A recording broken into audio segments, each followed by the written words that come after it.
I want to first say thank you again to everybody who came out, and for those that will be watching this on tape in the future, welcome to Reston Association's Urban Guidelines, Rebuilding Reston for the next 50 years.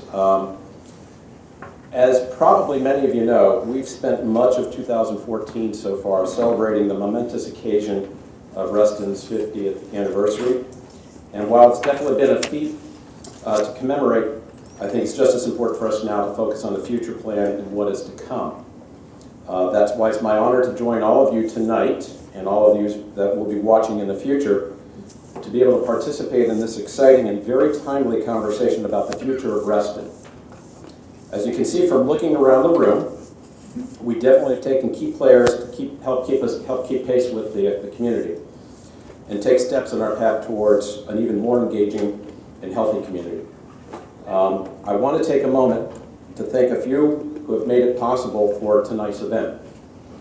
Our community partners, Walsh, Colucci, Rubili, and Walsh, the JBG companies, Lake Ann Development Partners, and Comstock, as well as our community supporters, McGuire Woods, and Odenfeldman Pittleman.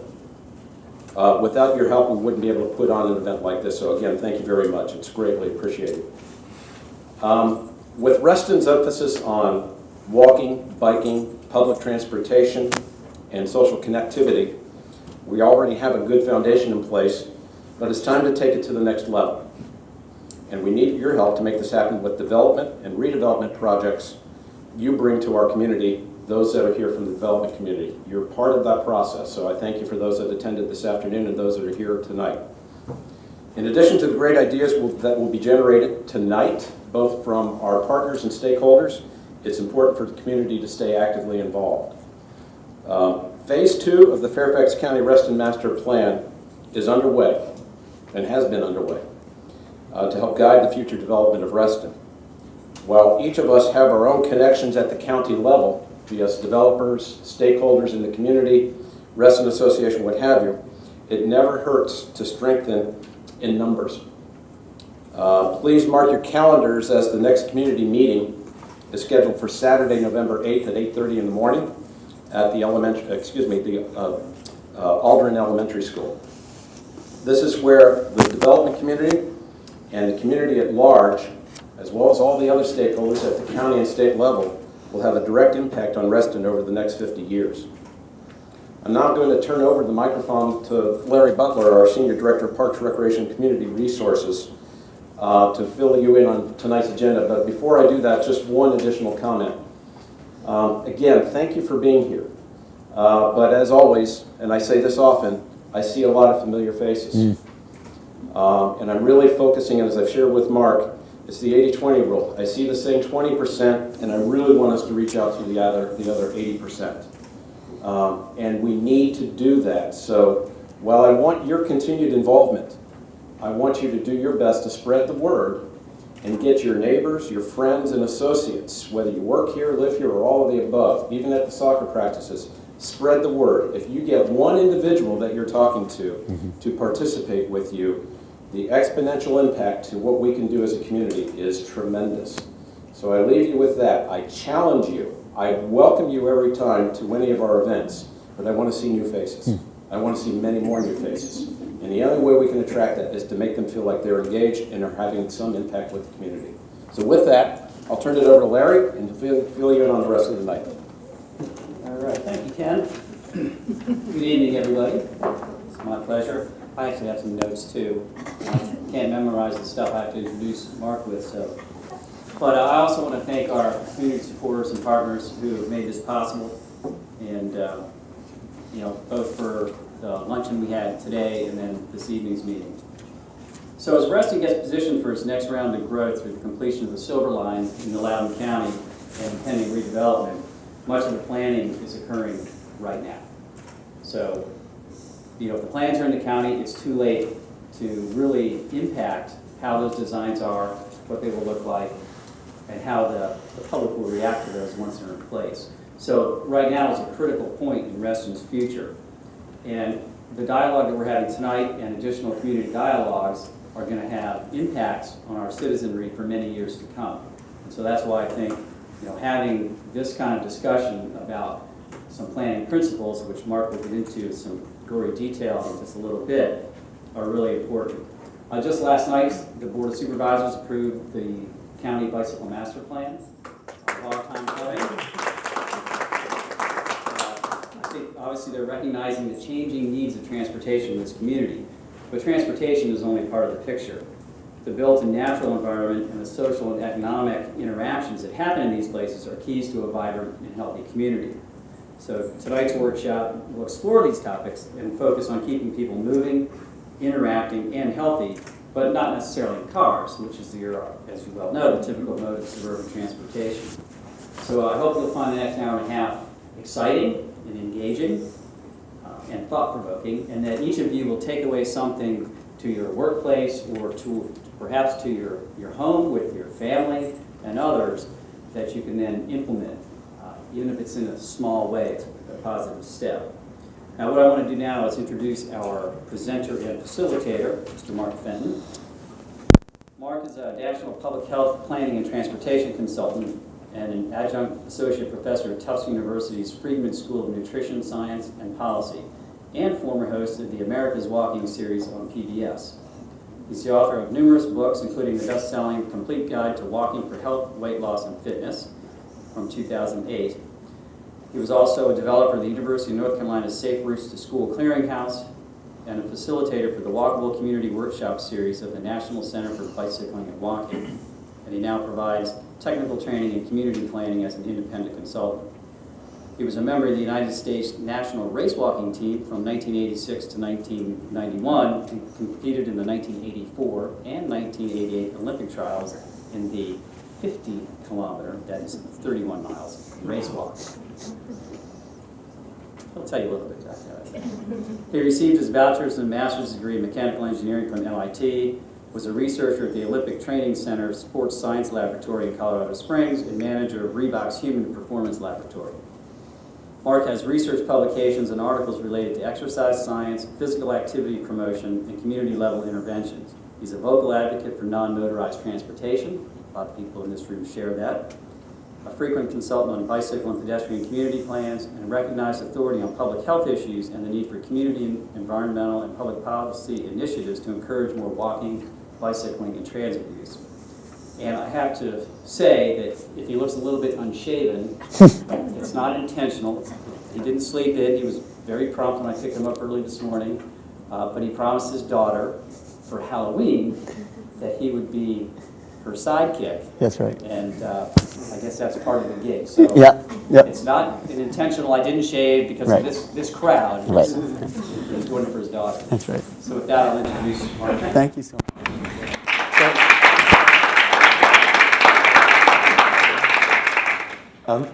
Isn't it amazing? This is just 3 days of growth. I was telling them this morning. It really came in fast, didn't it? Oh, thanks. Thank you very much. So thank you for that kind introduction. I have often thought when I hear people, they go on your website and they look for material and they put together a very nice and generous introduction like that. I think what they should say is, this is Mark, he's a walking nerd. Because I'm sort of the nerd of walking, aren't I? I mean, so all that stuff I've done is about walking and walking more, and you'll by the end of the evening, you'll be quite convinced I'm a walking nerd, and a talking nerd, obviously. It's a pleasure to be with you. I've had a really fun couple of days. You may not know it, but Reston is famous. In the world that I work in, of healthy community design, people talk about Reston as one of those sort of classic 50-year-ago planned communities that took some of the best principles of urban planning and design and really put them on the ground and embodies much of that to this day. So I think it's a very interesting premise, and it's yet my first time visiting and actually spending time here out exploring. I have to give special thanks, obviously, to the sponsors, those who bring us here tonight and support this visit, but in particular to Larry, who's been a great host and has shown me around. And in as much as you're going to see lots of photos from here, he gets the credit for having been my tour guide.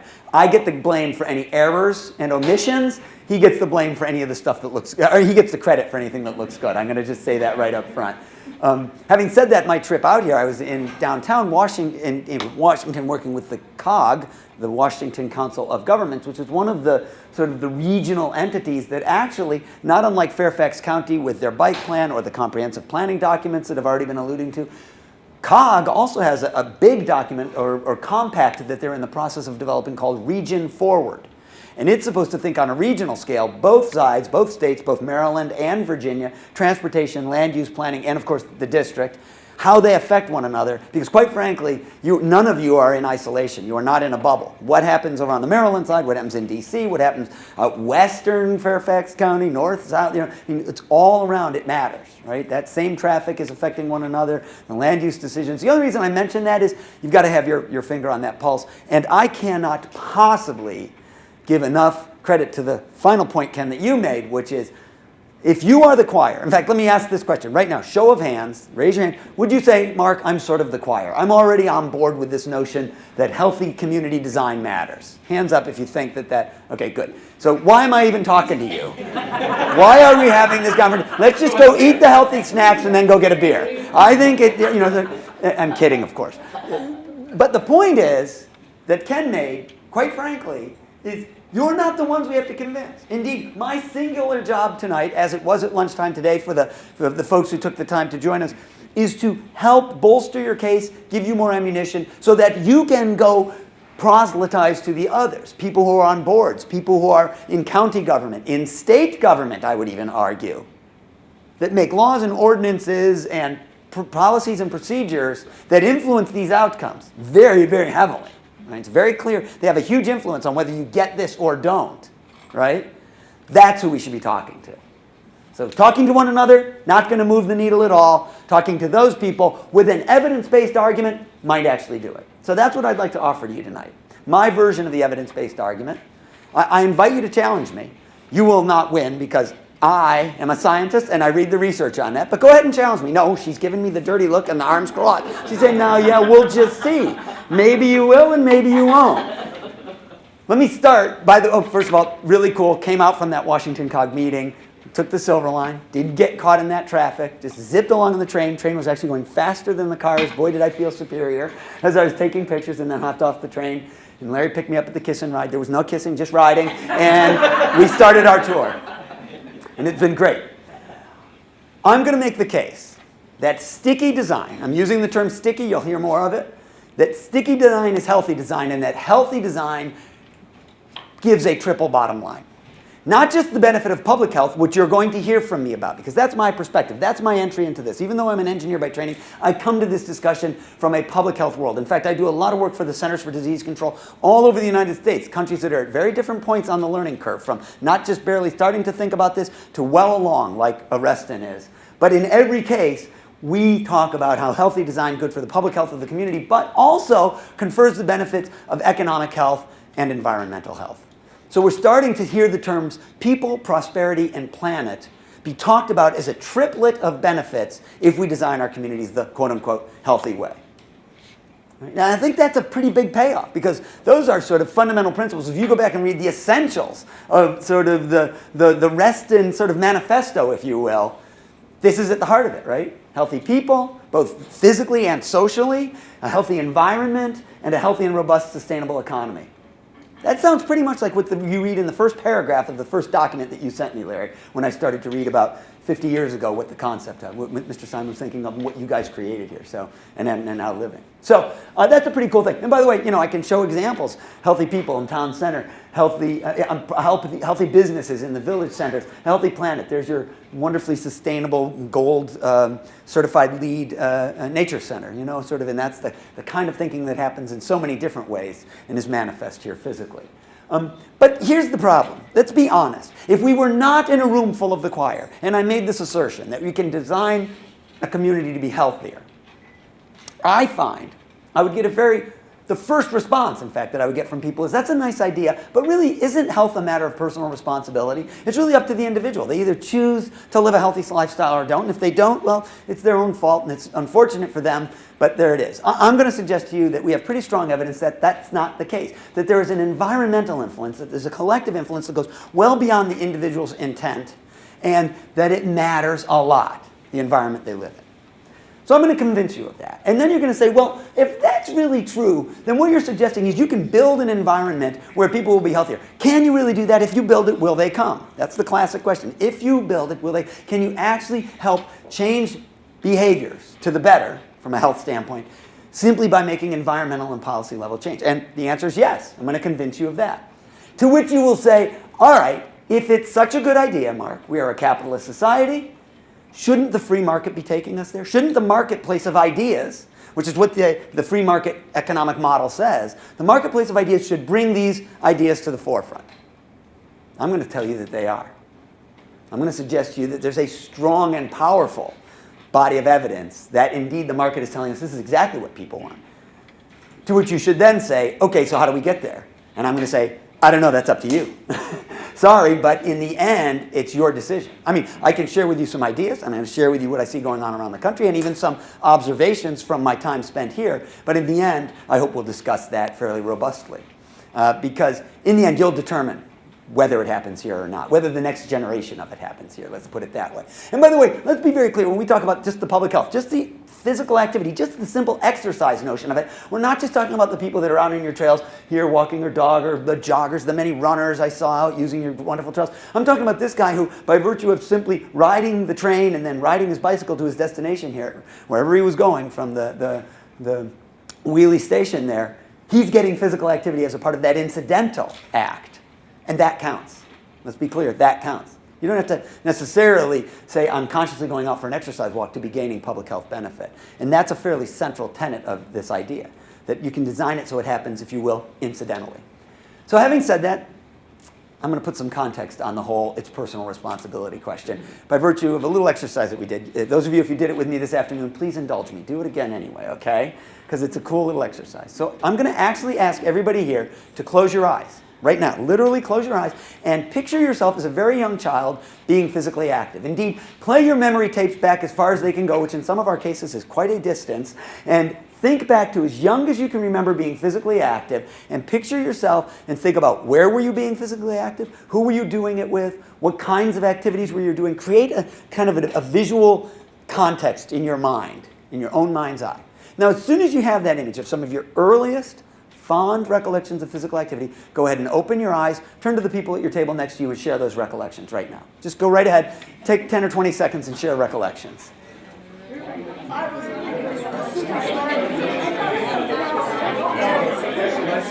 I love it. Yeah. What town were you in New Hampshire? Oh, great, very good. Great. Oh, getting muddy. What do you remember? Okay. Really? And you could ride all around the neighborhood and stuff? You were allowed to ride out on the... Started on the sidewalk. Right, you were on the sidewalk. Yep. Good. What did you remember? Delivering newspapers. On foot, by bike? How were you doing? Good. What do you guys remember? What did you just say? Neighborhood, around? Yeah, neighborhood streets. I like it. What did you say? What was yours? Wrestling with my brothers. Okay. What's yours? What's your favorite way of being physically active right now? What do you like? Nothing?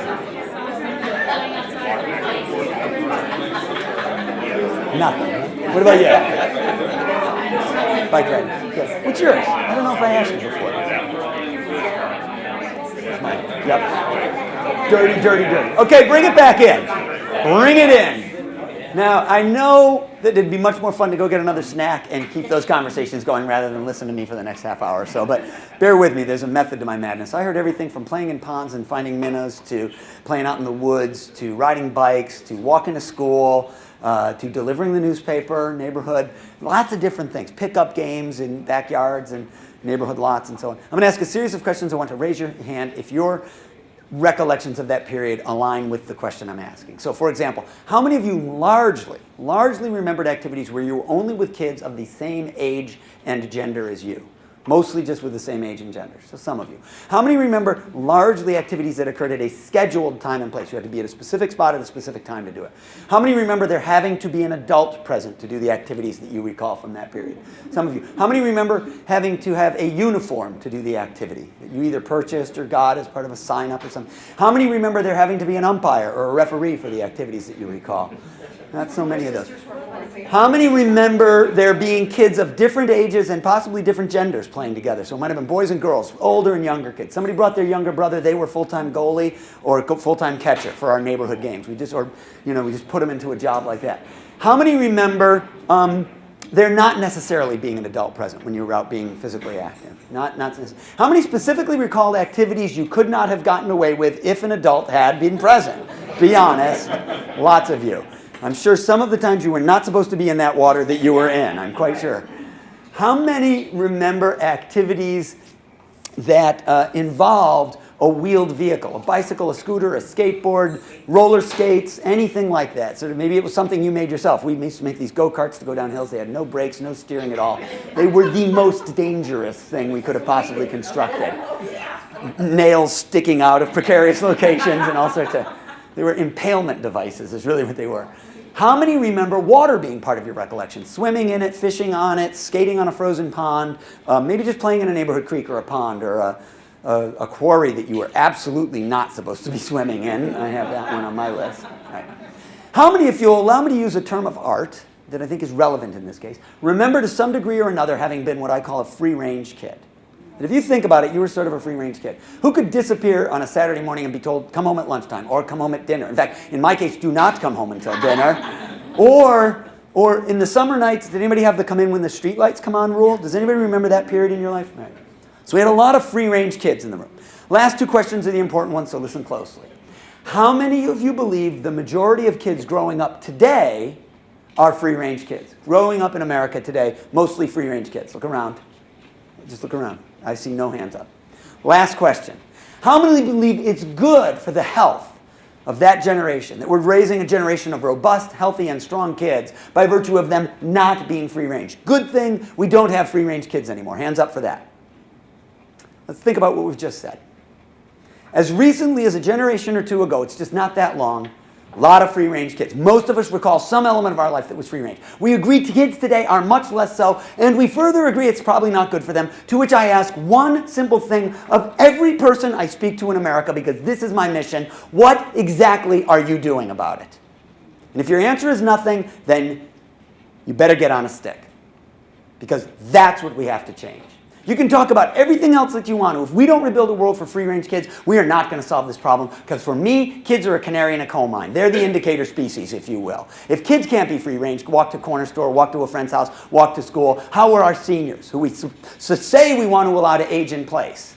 But can they? If there are streets that a kid can't walk on, how's my mom going to walk on it? Right? How do people with physical disabilities or handicaps walk on that street or use that? Right? How do we create a landscape that's really an inclusive and inviting landscape for everybody if our kids can't go there? So that's the challenge before us, and it's a hard one. I am absolutely willing to admit this is a serious challenge. I also think it is nothing less than precisely what we have to do. Now, if you say to people today, why don't you let your kid walk to school like Mark Fenton did? He took off at 3rd grade with a couple of buddies and walked to school every day thereafter. Or on a Saturday morning, we could take off with friends on our bicycles and ride. I grew up in a small town in upstate New York along the Erie Canal. There was an old towpath trail that is now, by the way, a beautiful bike trail. It's been paved. You can ride all the way from Albany to Buffalo. Back then it was dirt track, basically, that the mules used to walk on, pulling the canal boats. We would take off on our bikes and be told, get home at dinner time or when the streetlights came on. And we would just disappear for a day. Unthinkable. Because why? Why can't parents do that today? It's not safe. It's not safe. My God, there are scary men with big, thick mustaches who have not shaved in several days, and they are out there. The unshaven mustache men are behind every tree, aren't they? To which we have to think for a moment. What is the actual increase in violent crime against kids by that unknown assailant, if you will, over the last 30 or 40 years? How real is that fear? How fact-based is that fear? Let's pick the time frame in which the percentage of kids walking and bicycling to school went from over 40% to only about 15%. From 1970 to 2000, 30 years, a dramatic change. Because the dramatic change is that it was replaced by the fact that the kids being driven to school by car went from about 15% to almost half. This is a mind-boggling reversal in a fundamental transportation trip that is central to every child's day during the school year. And indeed, it is reflective of them also being driven to soccer practice and to a friend's house and to play dates. It's how we've shifted our transportation norms across the boards over that 30-year time span. What's the actual increase in, for example, violent crime against kids by the unknown assailant? Oh, by the way, another interesting thing happened over these 30 years. Do you know what it is? childhood obesity rates tripled. Precisely the same 30 years. This upward trend in the curve starts in about 1970, right at the beginning of that data that I showed you, and it continues up vertiginously over that very time. As we get in the habit of putting our kids in the back seat of the car for every trip, not just the trip to school, this is what we've done. We've relegated them to this great risk. Now, there are lots of change over that 30-year time span, but I suggest to you something pretty dramatic has happened. By the way, what is the actual increase in violent crime over that time span? Does anybody know? Against kids by the unknown assailant. It is, in fact, 0. National Center for Safe Routes to School looked very closely at this data. There has been no increase. What has happened is the media attention is much higher, and we're more panicked about it, and we hear about it, right? You know, there's an Amber Alert in California. And we don't often hear, by the way, that many of these things, like Amber Alerts or missing kids, are more issues of custodial battles between estranged parents and things like that. And I'm not trivial. I'm a dad of a 16-year-old girl and an 18-year-old boy, and I get that there are places that are unsafe and kids should not go unaccompanied. I get all of that. There are dangerous... Right, so I don't trivialize that. But one of the reasons I serve on my local planning board, it's an elected board in my town, just like many of you do, the work you do in your community, and my wife serves, by the way, on our local open space committee, is because I believe my job is not to throw my hands up in despair and say, oh, geez, it's not safe out there. I guess tripling of childhood obesity rates is an okay outcome. My job is to do something about it. And if there are places that they shouldn't be, then fix it. Remedy the problem. We need a lot more people than just the faces in this room if we're really talking about that serious a scale. Let's be very clear. Many people will talk about this problem around sort of the helicopter parent and not letting their kids out of their sight and all of that stuff, and I get it all, but I'm going to tell you, if you really want to be concerned, if you're a helicopter parent who cares about your kids' well-being, what you should be thinking about is the fact that a disease that we as recently as 15 or 20 years ago called adult-onset diabetes, that was the term we used for it. We can now only use the clinical term type 2 diabetes, and we can't call it adult-onset. Why? Because we're seeing it in 9 and 10-year-olds, like the young lady on the front of the special issue of the magazine. And as they explored that, they looked into genetics. The special issue really explored this now what's being called an epidemic of type 2 diabetes, and looked drug research and everything else. They shared the results of one of the really seminal studies in this field that looked at what will it take to reduce risk for type 2 diabetes. And they compared studies that looked at being in sort of educational programs or even getting metformin, which is a diabetes medication, earlier at lower levels of blood sugar. And they compared them to a lifestyle intervention. And what they found that although starting people on drugs sooner would reduce the risk of developing type 2 diabetes by almost 30%, getting in a lifestyle intervention that just helped them eat a better diet and be more physically active every day. You ready for this? Was almost twice the reduction in risk. So let me be very clear. The best treatment we can give, preventive treatment we can give somebody to keep them from developing type 2 diabetes, if they have sort of elevated blood sugar but are not yet diabetic, based on some of the best research that we have, says the best thing you can do, help that person eat a better diet and be more physically active. Don't hand them a pill. Pretty mind-bending when you think about it. And indeed, I would submit to you that if we want to talk about the epidemic that we face as a nation, many people will talk about childhood obesity, they're missing the point. What we should be talking about is twin epidemics of physical inactivity and poor nutrition. These are the underlying behaviors that are creating these risk factors in our society. They're really the ones that are also filling our hospital beds. To be crystal clear about this, there are really 3 risk factors that are causing the breakdown in the healthcare system in this country. That is the overburdening of our healthcare system. 3 things: physical inactivity, poor nutrition, and tobacco use. And I even tell people this: if you have an opportunity to speak to a federal legislator who is either a pro or anti-Obamacare person, I don't care which side they're on that, but if they're arguing about whether we need a single-payer system or a market-based system or the hybrids that we're developing, and that's what they think is going to solve this problem, tell them to shut up and talk about the real problem, which is preventing these 3 risk factors in the population at large. Because talking about how we pay for it is like rearranging the deck chairs on the Titanic as we drive right into the iceberg. Because that's what we're doing. We've got to help people be more physically active, eat a better diet, and smoke less, basically, if you really want to forestall the rising healthcare costs in this country. Does anybody want me to argue with me about any of this? Because I welcome it. And I will crush you with the data, because it is so dauntingly, heartbreakingly clear. Good. I just wanted to make sure we were all of a mind on this. I've actually had a chance to give some testimony both at the state level and federally, and I do tell this to anybody I can get my hands on, that we've got to change the conversation. There's also alcohol. There is, but if you talk about the big 3, you want to talk about what fills 80% of the hospital beds: tobacco, Physical inactivity, poor nutrition. So you're absolutely right. Drug, substance abuse, that's on the list. Accidental death, gun violence, they're all there. Let me be very clear. It is not going to be Ebola. I mean, I'm just saying. I mean, unless we have a total breakdown in the system. Please. I don't think it's helicopter parenting in terms of thinking some creepy guy is going to grab your daughter. It's in our traffic.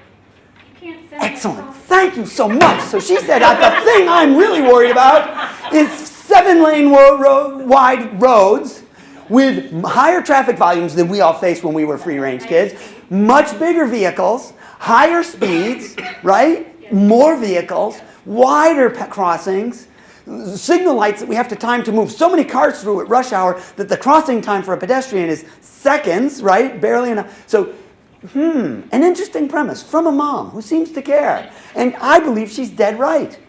That if you're a responsible parent and you want to talk about why I really don't want to let my kid wander out there as a free-range kid, it's because that landscape has changed dramatically. Here's the good news. As opposed to an imaginary fear that is not in fact manifest, I can do something. Now let me say it better. You can do something about what you just said. The imaginary fear I can't change. But the real width of the road, if we decide to, we can do something. Wait, let me even go a bit further. You have planning documents that say you want to do something about it. The Region Forward document, the Fairfax County Comprehensive Plan, the Reston portion of that plan, the bicycle plan, all of them have language in them that suggests you would like to do something about that collectively. Will you? Is the question that we have at the moment, isn't it? Will you do something about it? And when I say you, I don't mean just you. I mean those of you who are watching, and I mean we collectively as a society.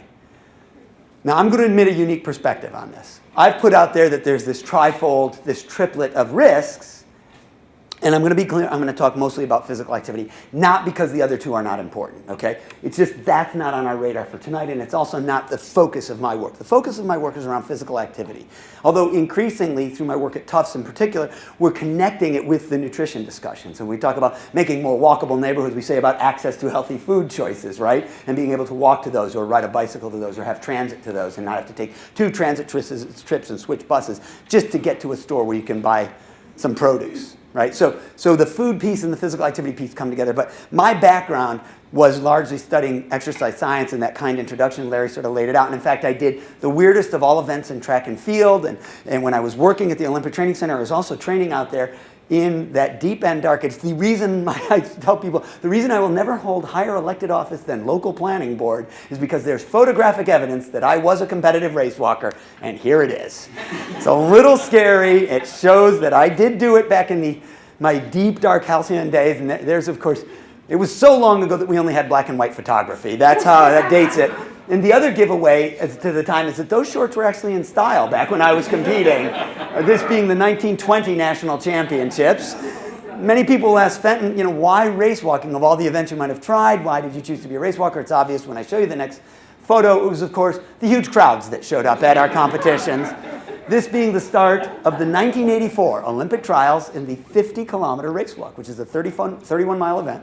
So like the marathon run, what happens is you start on the stadium track. This is the LA Coliseum. Los Angeles hosted the 84 games and indeed the 84 trials. So you start on the track, you go around, then you go out a tunnel and you do a loop in the city, and then you come back into the stadium. And when we came in at 10 in the morning, the stadium was packed. There were, other events were going on, the shot put, and so it was really thrilling. You came in and they announced your name and all that. But at 6 in the morning, they start you very early to avoid the hottest part of the day.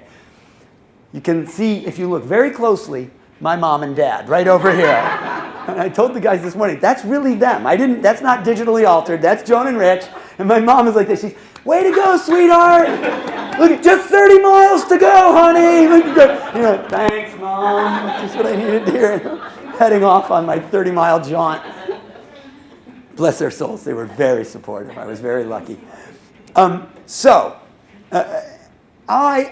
researched this for several decades now. Literally, I've been working on this question of exercise science, and we all thought the running boom was going to solve this problem, and then it was the aerobics boom, and then Billy Koch won those medals in cross-country skiing, and we thought everybody that lived in the northern states got cross-country skis. They've all got them moldering in their attics or basements somewhere now. I mean, it's really an interesting phenomenon, how we had all these booms. Then you remember the aerobics boom? Tennis, Chrissy Everett, remember we all got tennis rackets, we were all playing. But in the end, I'm going to boil it all down to 3 numbers. Three numbers really tell the story, the unfortunate story around physical activity in this country. 30, 20, and 365. 30 is the minutes per day we should all be physically active. It's a minimum recommendation, and there's some interesting things about it. It can be broken up. It doesn't have to be structured exercise all at one time. Incidental collected activity counts. The person who walks 10 minutes to the bus in the morning, walks 10 minutes for errands at lunchtime because they live in an active area where they can walk to the post office or do some errands, and then who walks 10 minutes in the evening with the dog. That accumulated 30 minutes counts. Right? Kids need more like an hour a day, and again, it doesn't have to all be sport or structured program. It can be the incidental walking, but everything that you said when we did the little remembering of our own free-range youths, all of that stuff would have counted toward it. Right? All those kinds of incidental physical activities. That's the good news. Here's the bad news.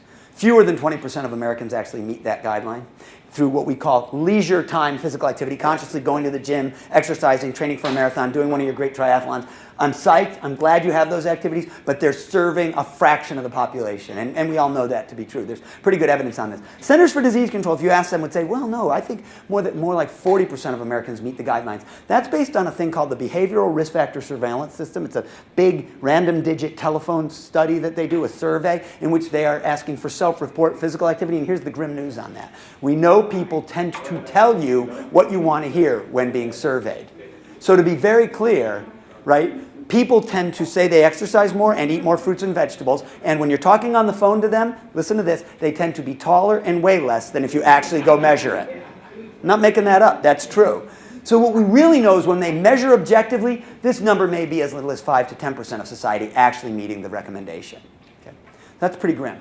And why the 365? Is it days of the year? No. Add 3 zeros. It's an estimate of the number of premature deaths annually due to physical inactivity and poor nutrition, or the so-called obesity epidemic. 365,000 premature deaths annually.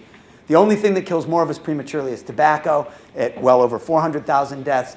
And in part, that's because there's a secondhand effect, right? When you're smoking, cigarette smoke also affects not just the smoker, but those around them, potentially. So this is a pretty grim picture. And it suggests to us that we have a major undertaking before us to shift it. Here's the really scary news. That 20% number has pretty much been unchanged for 20 years. It's not like, we've been working on the CDC's been doing education programs and great, outreach, and most people know they should be more physically active, right? It's when they've done studies of that and they ask, most people get. Their doctors told it to them. They've seen public service messages that say it. But I'm going to explain to you why I think it doesn't happen, and I think it's a stickiness problem, and it leads us to the nub of the issue here. So the stickiness problem is well illustrated by this intervention study that just got trying to get people to walk 40 minutes a day. And there were 3 groups in the study. One group was told, try to walk your 40 minutes all at once, LB, long bouts. One group was told you could break it into 4 10-minute walks, if that's more convenient, SB, short bouts. Third group was not only told you could break it into 4 10-minute walks, they put a treadmill in their house. Short bouts with treadmill. You could go jump on the treadmill anytime you had time for a 10-minute walk. And then they did all the stuff that in our exercise intervention research suggests you'll get people to do more. So they sent them email reminders and called them on the phone. They taught them how to warm up before they took their walk and how to stretch afterwards so they didn't get injured. They helped them select good walking shoes. They gave them an exercise diary, and if you filled it in and turned it in on a regular basis, you got a prize, like a t-shirt or a water bottle, because we love giving out t-shirts and water bottles in health promotions, don't we? Anybody here work in health promotion or Parks and Recreation, for example? Oh, yeah. Anybody giving out t-shirts, water bottles, baseball hats, fanny packs, or other prizes at, say, Bike to Work Week or Walk to School Day? Yeah, we do it. I've given away more t-shirts than I could absolutely positively clothe South America with the t-shirts that I've given away at walking events. And we do it because, by the way, it works. Over the 6-month intervention period, you'll notice all 3 groups increase their exercise minutes per week. But you would also have to admit that that's not the important question. The important question is, what happens after the 6 months is up and I leave you your own devices? Because I got to go on and do the next intervention, right? I got to get the next batch of people on board. So what do you think happens? Everybody in the room, I want you to vote for one of these 3 arrows. Do you think people continue to increase their exercise minutes? Did it plateau, or did their exercise activity tend to drop off? Before you vote, I'm going to give you inside information. At this point, at 6 months, they saw statistically significant increases in aerobic fitness and decreases in weight. So let me be clear. These people were basically walking 30 to 40 minutes a day.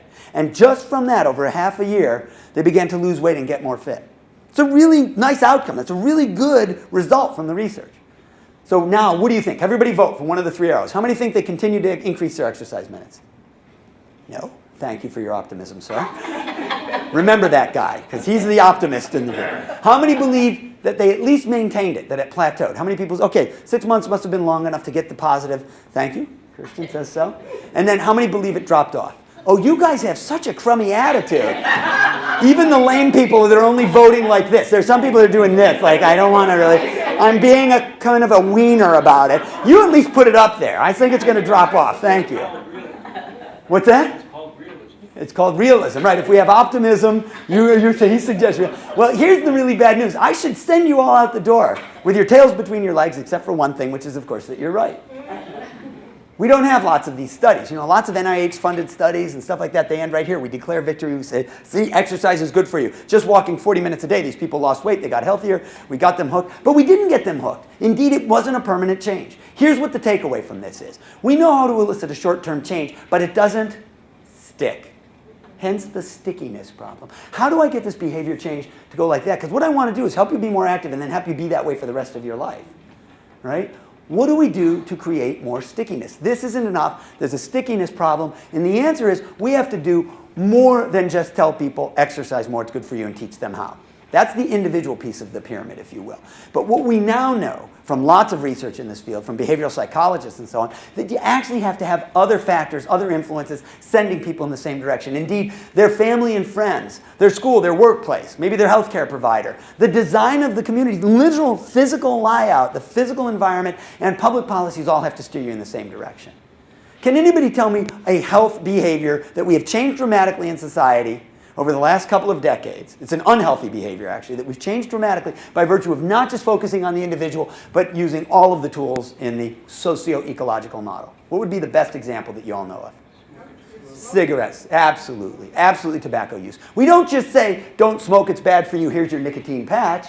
Your employer tells you that because they're going to cost them more in healthcare costs. Your kids are learning it at school, so they come home from school and say, Daddy, stop smoking. It's bad for you and it's bad for me, and you could die from that. Workplaces and schools are making it hard to smoke. Communities are making it hard to smoke in public places. How about public policy? We've taxed the daylights out of cigarettes. We don't advertise them on television anymore. You cannot smoke on an airplane. Agreed? We've changed the actual physical landscape and policy landscape. So, yes, tobacco use. I am so proud to see that you have taken a step as a community to say no more smoking. We're going to have tobacco-free paths and playgrounds and parks. Our kids deserve that. Nothing less. They deserve nothing less, right? But I would argue that seatbelts and child safety restraints, recycling, even water quality. In fact, perhaps one of the greatest successes in public health of the last century is what we've done with water quality in this country. Do you know that there is still a hot cholera epidemic going on at this moment in Haiti? They're having outbreaks. It is still uncontrolled. It's a tragedy. It's a tragedy. And at one point they thought about trying to vaccinate for it, but of course that's not the answer. What's going to be the answer? Will it be broken when it gets broken there? Sanitation systems, right? Not telling people don't use dirty water. It's actually providing the clean water systematically. Let's be clear on this. Let's think about it this way. As a guy serving on a local planning board, if a developer came to me and said, Mark, we're just coming out of the recession. We're a small town south of Boston. We're not we don't have 500 house subdivisions. We do 10 and 12 at a time. Says, we're trying to get the economy going here. We want to support it. I know the zoning ordinance says we're supposed to, but we'd like you to grant us a waiver because we want to save a few bucks, get these houses on the ground, help jumpstart the economy. So rather than do what the ordinance says, we'd like you to grant us a waiver, and we're going to go with open pit toilets behind the houses rather than connect to the sewers because that's going to cost too much. What would my local planning board say? I hope. This is not a rhetorical question. I would like a response. What do we say? We say, no, we're not going with open pit toilets. If they want to sue me and try to get the permit, who's going to win? Wait, no, this is important. Do we understand what happens here? Who's going to win? The town is going to. Why? Ordinance is on my side. I have the law. Not only are they going to lose the lawsuit, they're going to pay for it. They're not going to get a permit. We're not going to put in houses with open pit toilets behind them. Same developer comes to me and says, coming out of the recession, times are a little tight, things are tough, we want to get the economy going again. I know the ordinance asks for sidewalks on both sides and a connection to that nearby trail, but we'd like to save a few bucks. Would you grant us a waiver on that? What do I see planning boards and city councils all over the country sometimes say? Sure. You know what? That arterial road that you're connected to, you're a little cul-de-sac neighborhood. You go onto an arterial, there's no sidewalk there. Why should you have to put a sidewalk inside? Sure, go for it. Put it down. It's no different. Sure, you'll die of cholera if I let you put in the typhoid, if I let you put in the open pit toilets, right? You're going to die of cardiovascular disease if your kid can't walk to his friend's house, if you throw him in the back seat of the car. He's going to be part of the epidemic. of which 1 in 3 kids born today are getting type 2 diabetes. That's what we know. The projection forward, let me just say it again, 1 in 3 kids born today. I don't think there's any difference. Don't say yes to no sidewalk if you wouldn't say yes to open pit toilets. That's how clear I am on this. If we look at the data on cigarette consumption, just to be clear that I'm not just making this up, we've got evidence too.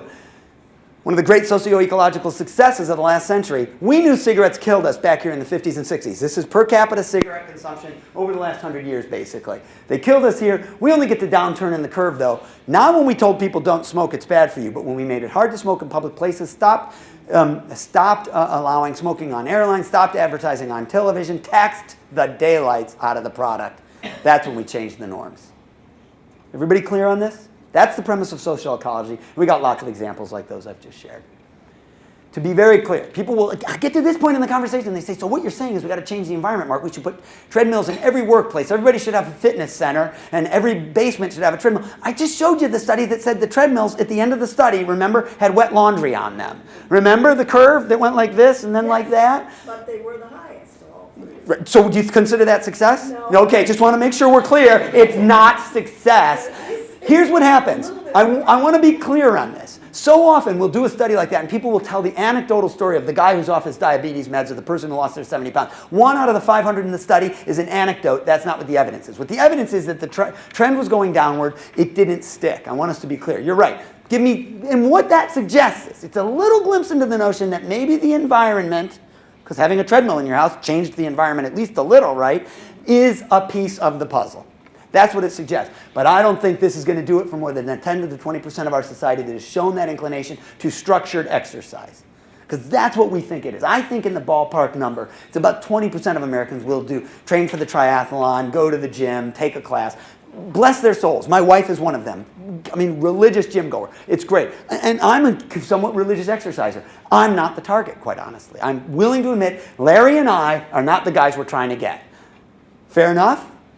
What I want is the other 80%. And I believe building a world where that can happen incidentally, where these guys can walk from that office to downtown Reston Town Center, grab a coffee, and walk back. And they got 15 minutes of their 30 minutes that day by virtue of that incidental trip. Or this guy who we saw this morning, I swear to God, I don't know if you can tell, he's actually got dry cleaning right there. He was picking up his dry cleaning on his bike. I don't know, maybe he commutes here. He was on his way to work, and he picks his dry cleaning up, and he keeps clean clothes right there at work. I could imagine that's how he does his bike commute, right? I could be dead wrong. Maybe it's another story. Maybe he lives down there. But the point is, he was doing an errand on a bike. He could be an example of the next generation coming to this. Okay, smarty pants, fast talking guy, table pounding nut job. Is there any evidence that if we build it, they will come? Do we have any picture of what it takes to build places where this actually happens, where this physical activity happens incidentally? The short answer is yes. And the only slightly longer answer is basically 4 things. The way I read this research literature, and I read it pretty closely, most of the evidence falls into one of 4 piles. 1, a greater variety of different kinds of activities close together encourages people to be able to walk, bike, and take transit between them. 2, a good connected network of facilities for what we call active transportation. So sidewalks, bike lanes, pathways, multi-use trails, transit. 3, when I get to the destination, its design rewards me rather than punishes me for showing up for a car, with a car. So in other words, it's not a building set back behind acres of parking. It's up at the street and invites me in as a pedestrian. And 4, it really works for everybody. It's safe and it's fully accessible for everybody in my community, all ages, all income levels. People with any disability, physically, in a wheelchair, pushing a stroller, visually impaired or blind, any encumbrance, it still works. So if you could say yes, indeed, while I served on my planning board, this was like a mental 4-item checklist that I always looked for every permit. At least I didn't want to worsen any of these, and if I could, I wanted every application to be bettering these. Mix of land uses, connectivity of the network, good functional site design, safety and access. You could do worse than to think of that, based on the research, as a summary. And I can illustrate it all with photos from the region, really from all around the country. But, so what we're talking about in that first category is having live and work and shop and play, learn and pray. Does this sound remotely familiar? What's the very premise of Reston, live, work, shop, right? Where are you pointing at? There it is, right up on there. Live, work, play. all in contact. And that means more compact neighborhoods. It means shared open space. Now, there's not big individual yards so much as everybody has these big collective yards called your green belts and your trails and your parks. Things like schools and post office and playgrounds and neighborhood facilities nearby. I show you this. I intentionally use the downtown of Occoquan to show, many people say, well, this sounds like a very urban story. Big city-ish, sort of, and that's not the case. Small hamlets, which is what that is. That's just a little hamlet on the river, if you've been down there, had that, right, historically. Post office right across the street, retail on the first floor, housing above, right, mixed use right down to the parcel level. That was what we tended to see historically, even in our smallest towns, right on up to our biggest cities. So my point in showing that is to remind us that it scales. 2, the network of facilities. We're really talking about everything from sidewalks to, yes, indeed, multi-use pathways or trails like the WNOD, to on-street facilities for bicyclists, share rows, bike lanes, protected bike lanes, and transit. And let me reiterate, there is a growing body of evidence. There are a number of studies, of which this is just one, that do suggest regular transit riders tend to get more daily physical activity, aside from any conscious effort to do so. In other words, the incidental act of getting to and from a transit stop, from a bus or a train, indeed adds physical activity to your day, right? And that seems to preferentially benefit lower income households, which are more likely, we talked about this earlier, more likely not to have as many cars in the house, meaning that many people are using transit as their functional daily transportation, meaning there's a greater likelihood of it filling in their day. Quick side note on that, because we had a really interesting conversation. You asked a very insightful question earlier. She said, but often aren't those same neighborhoods the ones that don't have good food choices? So we often find low-income neighborhoods are also the ones with some of the highest densities, for example, of fast food or mini-mart type food, right? Not a full grocery. And indeed, what we find is they are not, the effect of increased physical activity is not enough to balance the negative effect of unhealthy food choices, so you still see higher obesity risk, which is so disheartening. They've actually done studies that compare car ownership and proximity to fast food, and the proximity to fast food outweighs the lack of owning a car, which would seem to be beneficial, right, at least from a physical activity standpoint. Really challenging, because that lack of a car means you can't escape the unhealthy food choices and get to a grocery store that has the healthier and often more expensive choices.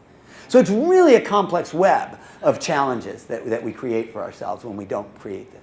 I'm, by the way, so psyched to see right at your Wheelie Station there the 200 plus bicycle parking spots in a secure area. I chatted with a young woman who had just come out of there, and she said, oh yeah, I think she told me $75, you go to Metro, you get a little fob or a card key, and now you're into a secure bike area that can't be gotten into. It's got a workstation and a pump, and she said, so I feel very comfortable locking my bike there, and now it's how I do my commute, which is brilliant. And she may never go to a gym, and if she just rides 15 minutes each way, she's getting her 30. I hope we're all clear on what the point I'm making here. She never has to do conscious exercise if her commute is got that active component. Quick note on the bicycle network, in fact, to be very clear, there are a range of tools, from shared use arrows to bicycle lanes. We have to be very careful where we put these. Sometimes we throw these down on the road and say, well, that solves it. Well, not so much. In fact, there are a growing number of studies that tell us if you really want to get the bulk of cyclists engaged, you really have to create more inviting and more protected feeling places. So the multi-use trails that are separate from roadways, or at least protected bike lanes, because only a certain level of skill will be willing, skill-leveled cyclists, I should say, will be willing to ride in a condition like that or that. Particularly if you have higher volumes and speeds of traffic. So we're back to your point. Just striping the bike lane doesn't necessarily solve the problem. Let me make a quick point about this section of trail right here. That's the American River Trail in Sacramento, California. Anybody ever been there? It's a beautiful trail. Goes all the way out to Folsom Reservoir, 30 miles, right, outside the city. But it comes right to downtown, to where the district that's called Old Town, and where their transit hub and everything is, where the commuter rail comes in and the light rail in Sacramento.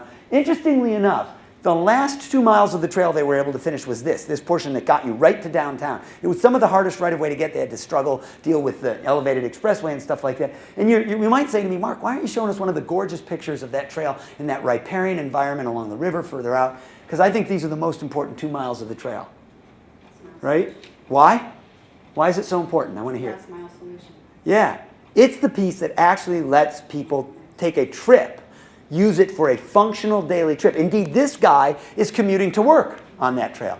If that last 2 miles were there, only people being on the trail were people could drive to a trailhead, take their bikes off their very expensive bikes off their very expensive bike racks on their very expensive cars, and go for a ride on the way. And God bless them, I'm glad they're out there riding on the cool part of the trail. But this guy can ride every day to work. And for the person who says Because I will get this sometimes from people. You know, why are we trying to build a trail there underneath the elevated expressway? How stupid is that? I would never walk on a trail like that. Who would ride their bike there? I would never do that. I say, shut up. I don't care whether you would ever ride there. If this guy rides there, he is one less car on the expressway you have to compete with. He is one less car we have to park downtown. We have lowered his greenhouse gas footprint. He is more physically active, meaning he is more present at work. He is making fewer healthcare claims. If you are pulled in the insurance with him, which you likely are, and he doesn't have a heart attack, you don't pay for it. I don't care whether your lazy bum ever rides on the trail. You don't have to, and yet you still massively benefit from the fact that he rides on it. Shut up! To be very clear, you can imagine, I've facilitated a few public meetings in my day where people have tried to throw that out at me. And they don't say it a second time. I'd never use that trail. No one's going to ever walk on that sidewalk. You know, nobody crosses there anyway. Why would they cross there if it's that dangerous? There's no crosswalk marking, and we don't give them any time in the signal phasing. Of course they don't cross there. It is a vapid argument, and I insist that you never accept it. Does everybody understand the point I made? I mean, I know this sounds like a big joke and everything, but I'm quite serious. It really is a vapid argument. As long as that guy rides on it, we all collectively have benefited. His employer benefits, I benefit as his neighbor, and the guy on the insurance with him. All right. I also forgot to take my pill earlier. That's the other problem, really. I'll be honest. I forgot. I didn't bring them. Larry said he could get me some stuff, but I'm okay. I'll be all right. I'll be okay. That is the last thing you want, she said. I'm quite certain. Oh boy, no. Talk to my wife about that. She'll redirect your thoughts. Let me be clear. I am so proud of the county for passing this plan, but it's just that. It's a plan. So the question is, will we do it? Now, there are some great maps in there. How many of you are familiar with the county bike plan? It's a document worth looking at. It says lots of the right things. And I commend anybody here actually worked on it, shown up at public meetings or been a contributor. Kudos. I mean, good work. I know it's a long project. I know how hard these things are. I've helped work on these all over the country, bike and pedestrian plans. And indeed, when they reported it on the radio this morning, they quoted an opponent who said, one of the people who spoke before the board last night, I don't know if, was anybody at the meeting last night? Okay, did you hear the guy say, you know, only 1% of the transportation mode split is bicycling? Well, if this is what we're designing, this is the WO and OD trail crossing right by the Wheelie Station. It's right out of the view here. You go know right where this is, right? This is a pretty heinous crossing. That's not a great place to drive a car, let alone try to... Larry and I yesterday saw an entire cross-country team get stranded in the mid-island, right? I'm not exaggerating. And stand there waiting because all these cars making this left, of course, are frantic once they finally get the left turn signal. God forbid I sit through two light cycles to make that left. So they practically took out half a cross-country team. Thankfully, the girls got across, but I was ready to go out there and stand in front of them and just stop a car. Well, get hit by a car probably is what would have happened. My only point is, this, yet again, is a meaningless statistic if we have built an environment that is in no way inviting for the average bicyclist. Are we clear on that? Let us make sure we make that clear to others when that, again, vapid argument is put forth. Third, I can have the mix of land uses. I can have a sidewalk or a trail that gets me there. The final design of the destination actually matters. So whether the building is set back behind acres of parking or brought up toward the street or toward the sidewalk or toward the bikeway. Whether there are features that we would have historically called amenities like street trees and benches and awnings and bicycle parking. All those things matter. So the difference in these two places, and you know, I'm not saying that these village centers are bad places, but quite frankly, many of them evolved in a classic suburban automobile-oriented style. I could take a picture of something like that in much of suburban America. I could go outside Houston or outside San Antonio or outside Phoenix and find that same look, right? I mean, yes, nicer landscaping and maybe a little better sidewalk access. But let me give you a counterexample. That's a nice Walgreens. I take pictures of Walgreens all over the country because they're so ubiquitous. So, and to look at the different styles of design. And that one is up at the street. And you'll notice that there are street trees here and these benches underneath an overhang serving the transit stop. There's bike parking just out of view here. There's a fairly small parking lot here that is even visually screened and a wonderful transit stop right here. So all of that access is there. And you'd say, Mark, that's all well and good. And of course, the building is up at the street. The entrance faces the pedestrian way. But you'd say, Mark, it's Portland, Oregon, which everybody knows is a socialist enclave, right? Bunch of communists live out there. I've actually heard a rumor that if you go to their planning board meetings, they smoke dope right in the meetings. Right in there, they're doing it. Bunch of lefty liberal weirdos, which I guess you guys are for Virginia, right? Reston is sort of, you're the lefty weirdo liberals for Virginia, so who am I talking to? But to be very clear, those attributes, many people say that's challenging. If I require that of a developer, they might pull away. They might say, no, that's not our standard template is a Walgreens on a corner, set back, parking out front, visually obvious. Bike rack's really not part of our plan, street trees on. Maybe we'll give you a little extra landscaping like this if you raise a fuss. But we need not even 1 or 2 curb cuts. Sometimes they need an additional curb cut to be able to get around to the back side, because what's on the back of every pharmacy in America now? Got to have a drive-through, right? Because God forbid Mark actually leaves the seated position when he's picking up his Lipitor prescription, right? We want to be able to just reach out there and get it and then drive right over to the Dunkin' Donuts so I can wash it down with a giant mocha latte something or other. That's the standard.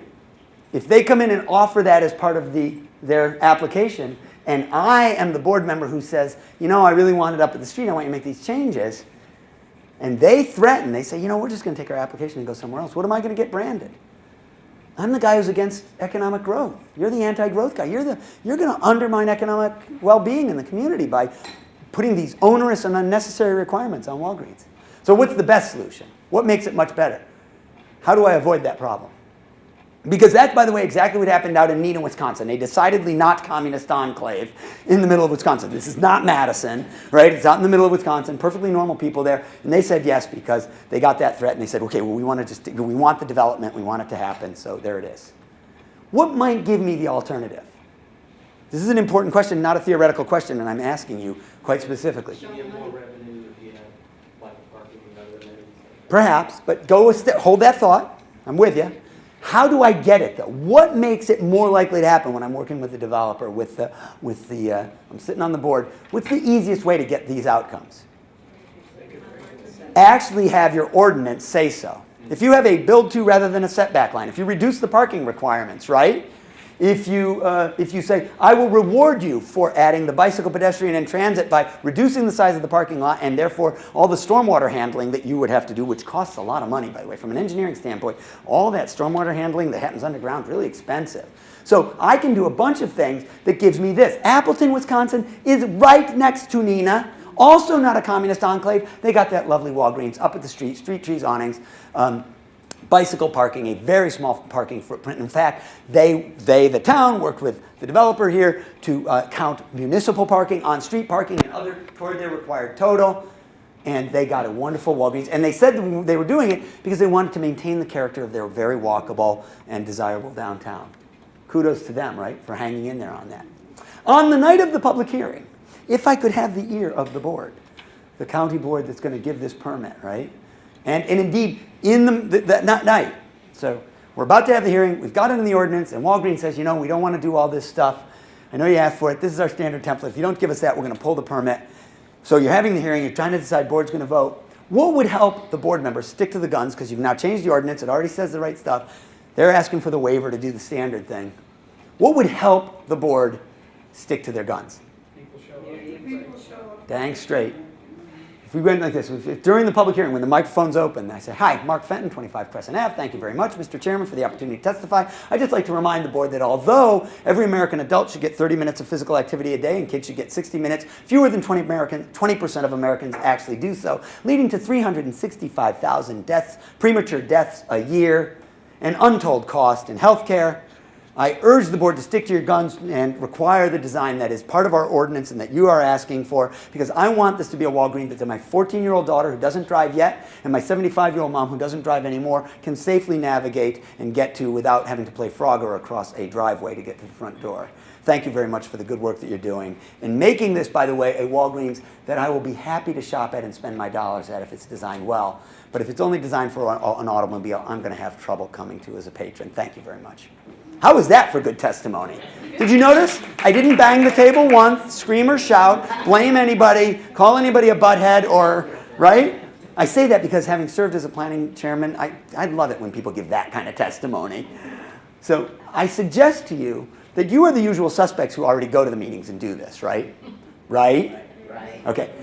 I don't want to see your face at my meeting, quite honestly. I would love to see, as Ken just said, 4 dozen other people, because each of you asked 2 or 3 others to go and say those same, or their version of that story, whatever their version is. But you can teach them the 3 numbers, because those 3 numbers are the numbers. So that's a starting place for anybody who wants to talk about it. Questions on that? Do you guys understand the point I'm making here? I mean, I know you know it, because you go do it. But this idea of getting others to do it who aren't just you would be good. That's the piece I would like to know, how you convince others. That's why I do the song and the dance that I do. I don't think people are making these big connections yet.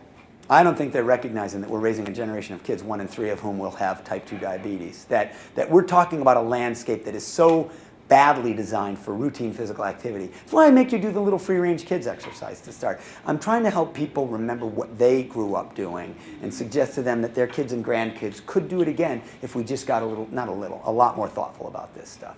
So that's a starting point. But let's talk more about that, because you may have better answers that are especially relevant for right here. But changing the context of the conversation and putting public health into it, not just economic development, because if it's just they will not stay if we don't do it and it's about economics, then we've lost the battle already, because we're not talking about the whole story. Go. Did you have a hand up here? Yeah, You. How would you fight the fact that does Walgreens have any input?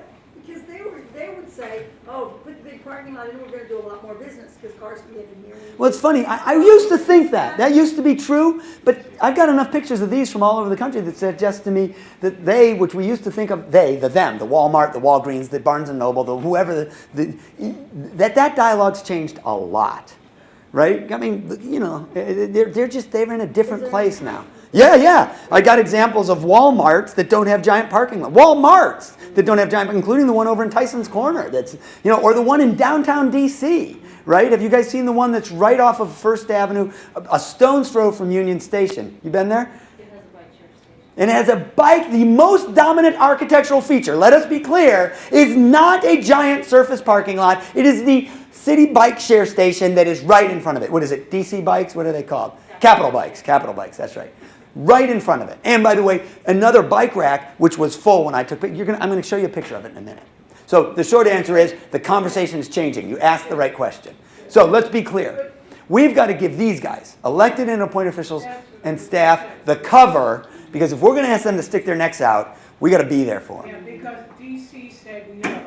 You come in our way, you don't come. Right. And it's easier for a board to say that. A council, a board, the staff members to make the recommendation if they know the public's going to back them up. Yeah. Fair? Yeah. Good. Thank you for reminding us of that. That's really important. It's a good question, and I think it's a really, because it makes it easier. Frankly, in the end, it makes it easier for the developer. In their conversation with the client, you know, I mean, they can all say, look, they're holding their guns on this. We don't get in if we don't go this way. And then you say that, good, let's make the best possible when we can. Okay, that's all great.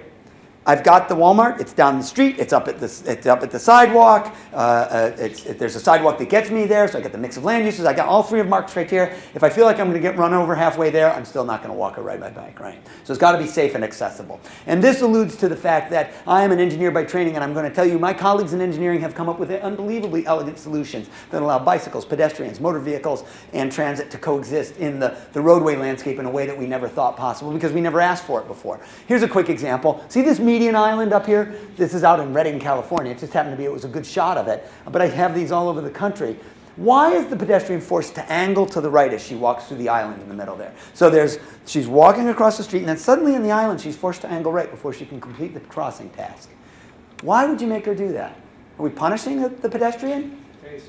Yeah, we actually direct her toward the oncoming traffic, increasing the likelihood she's going to see it if she's inattentive. Or, I know this never happens in the real world, but texting while she walks, right? I love this kind of design near senior housing, near schools, but frankly, anywhere that I recommend a mid-block crossing and a median island, I say you should do this. You should offset it like that, just to create that higher likelihood. Curb extensions, roundabouts, we know how to do this stuff now. My real point in telling you all this is the toolkit is full. Some of it seems counterintuitive. Our job is to change the dialogue. Are you all familiar with the term a road diet?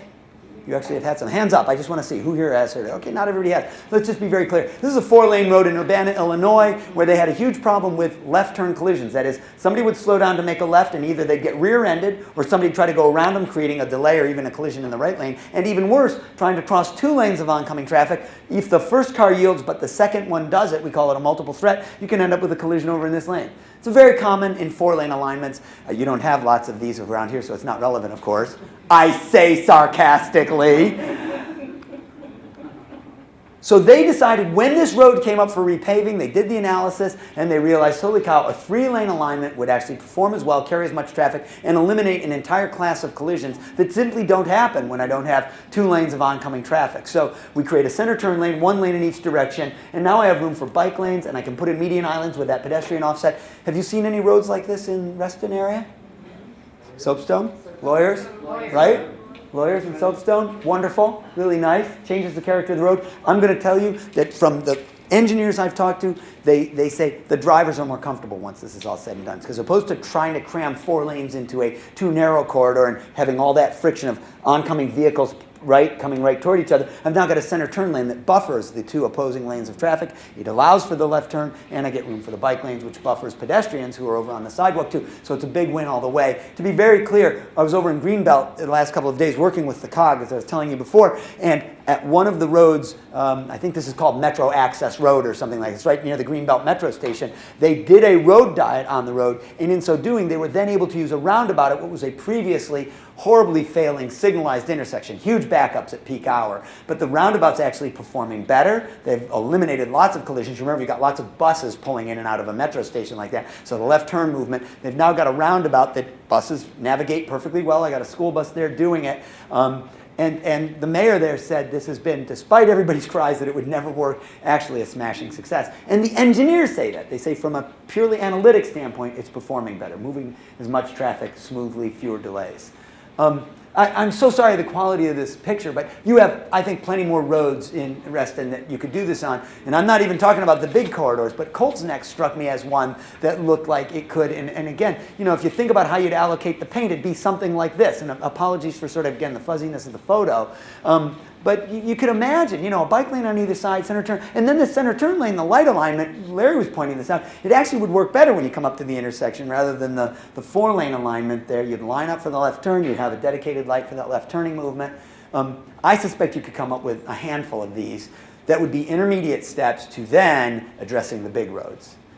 So I'm driving up just the other day, Route 1. We were down near Fort Belvoir, thank you, and we're, you know, Route 1, as you go further south, is sort of next down to only about, again, a 4-lane alignment. As you work your way north and get near the fort, it gets up to 6 and 7 lanes, center turn lane, and then it gets even more massive. It's like a pipe, and as you collect more, as you get closer and closer to DC, bigger and bigger, except a funny thing happens when you hit Alexandria.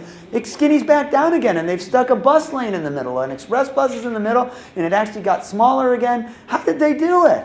Well, first of all, they're not Fairfax County. They're Alexandria, right? So the city does its own thing. But what they prove is the planet did not come to an end. The Earth did not stop spinning on its axis simply because they didn't only prioritize the automobile. They actually prioritized transit, bicycle, and pedestrian access in the design through this section. It suggests we should start to rethink these giant paved arterial roads where our answer has always been more lanes moves more cars. Where have you been? I'm not saying anything. Far smarter people than I have been saying it and have the evidence. But what we now know is we even have examples from nearby. In other words, one of the real important messages here is we don't have to go. We used to have to go show you pictures from Copenhagen and Amsterdam. We had to Europe, and then we had to go to Boulder, you know, Colorado, and Portland, Oregon. We don't. You've got pictures from right here. We've got examples from around Fairfax County and certainly from around the region saying that this stuff can work here. I think that's an important takeaway. That is different than where we were even a decade ago on this conversation. So just, you know, to hold that thought that it means we have to reevaluate what performance is. Is it just performance for the automobile, or do we think about performance for all 4 modes? So to summarize, the question we had asked ourselves is, if we build it, will they come? And I just gave you these 4 elements. I just want to reiterate. Mix of land uses, the good connected network, site design, safety and access, it is well, if you were saying to me, where, Mark, are the research papers? Has anybody compiled this stuff in a bibliography? Indeed they have at that website, activelivingresearch.org. It's funded by the Robert Wood Johnson Foundation at UC San Diego, and it's where a lot of the primary research papers are. So you can, and they've got a good bibliographic tool, so you could type in trails and physical activity or bike lane design, and it would send you either to a link or a recent paper, studies on that. So it's a really nice starting place. The other one I'll just throw out is the Pedestrian and Bicycle Information Center, and I don't have this on a graphic, so I'm going to say it right now, pedbikeinfo, pedbikeinfo.org. 2 places to go if you're sort of a geek for this stuff and are unaware of them. I'd say they were the 2 first places I tend to send people. Okay, if this is such a great idea, why isn't the marketplace taking us there? We're a capitalist society, right? And a capitalist, the whole premise of a free market system is the best ideas rise to the top and they beat out the lesser ideas, and that's what we vote with our dollars. Well, guess what I would say?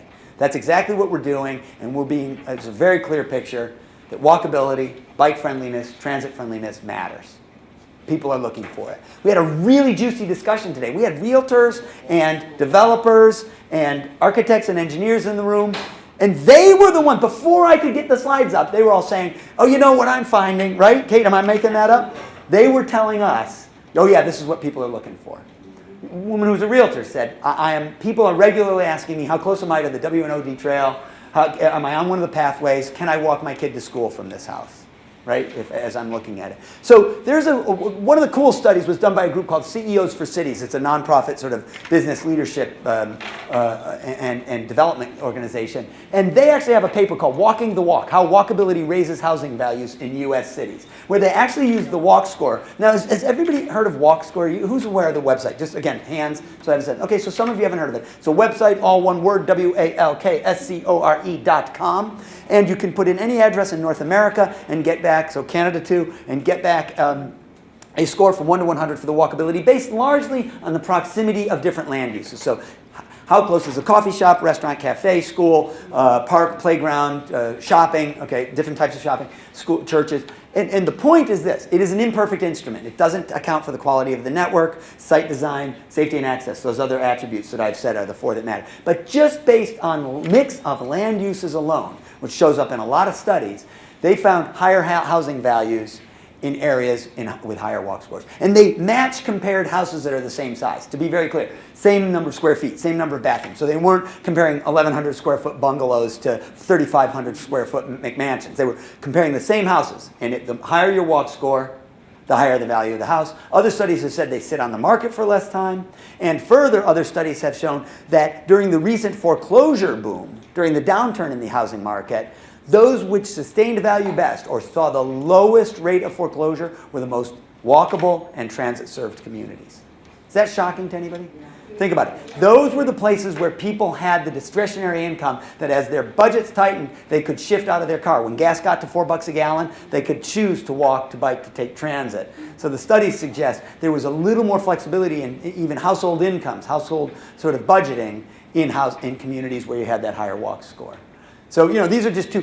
What strikes me about Reston, I'm going to be honest, is a very wide range of walk scores. If you go to some of the cul-de-sac neighborhoods that are sort of tucked away, and because of the cul-de-sacs and dead ends and curlicues, sometimes, although the crow's fly distance to one of the village centers is not great, the actual network distance, how you would get there, is somewhat longer, and you end up with a fairly low walk score, versus there are places where the walk scores are very high. Now, Ken is very excited because his house is about 100 feet from the bridge there, isn't it? Am I not mistaken? And he's happy with his 70, his house probably a 78 because it's even closer still. And you may not have known it, but I would not be surprised if that's one of the reasons you chose that one. In other words, we now know that realty websites are connecting to the Walk Score website because so many people are asking for it. Let me be clear. There are some really compelling publications. If you want the evidence based on this, EPA has published 2 on smart growth and economic success. Now, smart growth is one of the terms like new urbanism, traditional neighborhood design, but they talk about some of the same premises. This one says that developers and realtors and land investors and so on are realizing that it actually can cost less because if you are making more compact walkable development, if you're literally developing less land or redeveloping less land, you're laying less asphalt, you're putting less pipe in the ground, right? So the infrastructure, and you have more flexibility if you're building a more walkable place. They actually use the term in some of the studies, walkability premium. And again, the people in the room at lunchtime today, realtors, developers, were affirming, they were saying, yes, we believe there's a walkability premium, that they are now higher valued by the marketplace. So, we're not making this up if the folks who do this work say that. And indeed, if on the backside, if you say, well, how do the retail environments you've created do? They do better. They do better. So those streets that are designed this way are more competitive for hiring and retaining employees. Businesses want to locate in these kinds of settings because the quality of life is higher, and they are well suited to the more creative economy of the 21st century, but they actually have more strong retail sales. One of the studies suggested, look, more people can get here. If I don't have to just depend on automobile drivers, if people can get here on foot, by bike, and by transit, that's a larger catchment area, if you will, of effective patrons. Not larger geographically, just a larger number, right? Indeed, these street redesigns in New York, which were somewhat controversial at the time that Bloomberg did them, are you guys aware of some of the wild stuff that went on in New York, taking out entire lanes on Broadway and creating protected bike lanes? David Letterman had a field day with this. Talking, they're putting chairs out in the middle of the street. I don't know what they're thinking of, just painting them, putting out planters. Well, what has it turned out to be wildly successful? When they've done pre and post measures of the actual revenue and or tax receipts from those streets that have had these improvements, they have done better than the adjoining streets that have no other difference other than they don't have the street treatments. Why? Well, one idea is, if you read the studies, I'm shopping on this side of the street, I see a coffee shop on that side of the street. If it's easy to walk over there, it's much easier for me to go spend my dollars over there. If I see a sidewalk sale going on, I can walk over. If it's a sea of asphalt that, back to your point, I feel like I can't even cross safely, they're not going to ever see my dollars, right? So we changed the actual purchase and travel decision. But perhaps this is one of the two most compelling, I think, supporting documents. This document asked the question in 2010, what's the next generation of home buyers looking for? And it says, the ability to walk my kid to school, ride a bike, jump on a trail. I want a nearby coffee shop. I'm happy to live in town. I don't want just acres of grass that I have to mow out on the edge. And to be very clear, this is not a publication of the Sierra Club. It's the National Association of Realtors. I want to everybody understand that, right? It's got a picture of a girl on a bike with a baguette and sunflowers in the basket. For God's sakes, it looks like the Netherlands. Where are we, in Amsterdam now? Could be. Could be. How about Washington, D.C.? How about Reston? How about, any number of Davis, California? Sure, but you're doing all the communist enclaves. Don't just do those. Pittsburgh. The National Pro-Walk, Pro-Bike Conference just happened in Pittsburgh. They got protected bike lanes. They're doing downtown rejuvenation stuff. Indianapolis, one of the best trail networks in the United States. I'm giving you Rust Belt cities because it's not just the commie enclaves. They're great. I bless your souls. Thank you for doing it. But more places than the communist enclaves get this now. And I think that's really important. Okay? So it really is. And here's the one that just did it for me. National Association of Home Builders have a monthly publication called Builder Magazine, of which the March 2014 cover story was Walkability, Why We Care and You Should Too. These people don't give a dang whether anybody walks 30 minutes a day. Their singular job is to build and then sell homes. And they're saying, this is what sells homes. Is there any doubt in anybody in the room's mind or watching that the market is telling us this is of interest now? There cannot be any doubt. Okay? I want to be clear. Indeed, any number of studies suggest we are overstocked with single-family homes on large lots, that we have plenty of that stock, that millennials and, by the way, aging baby boomers, empty nesters, are all more interested in a variety of different styles, including, they highlighted 6 different models from very rural to very urban environments, and this one from Concord, Massachusetts, it just happens to be up in my neck of the woods, so I've actually visited it, is almost 10 dwelling units per acre in tiny bungalows with a shared green space, community garden, and so on, walking distance to Metro Rail into the city of Boston. They had all of them sold way before the thing was done. Right? That's what people are looking for now. Okay, I told you about the pill. I'm sorry. I got to calm back down. I get worked up about this. So what's the trend? The trend is, let's not build these anymore.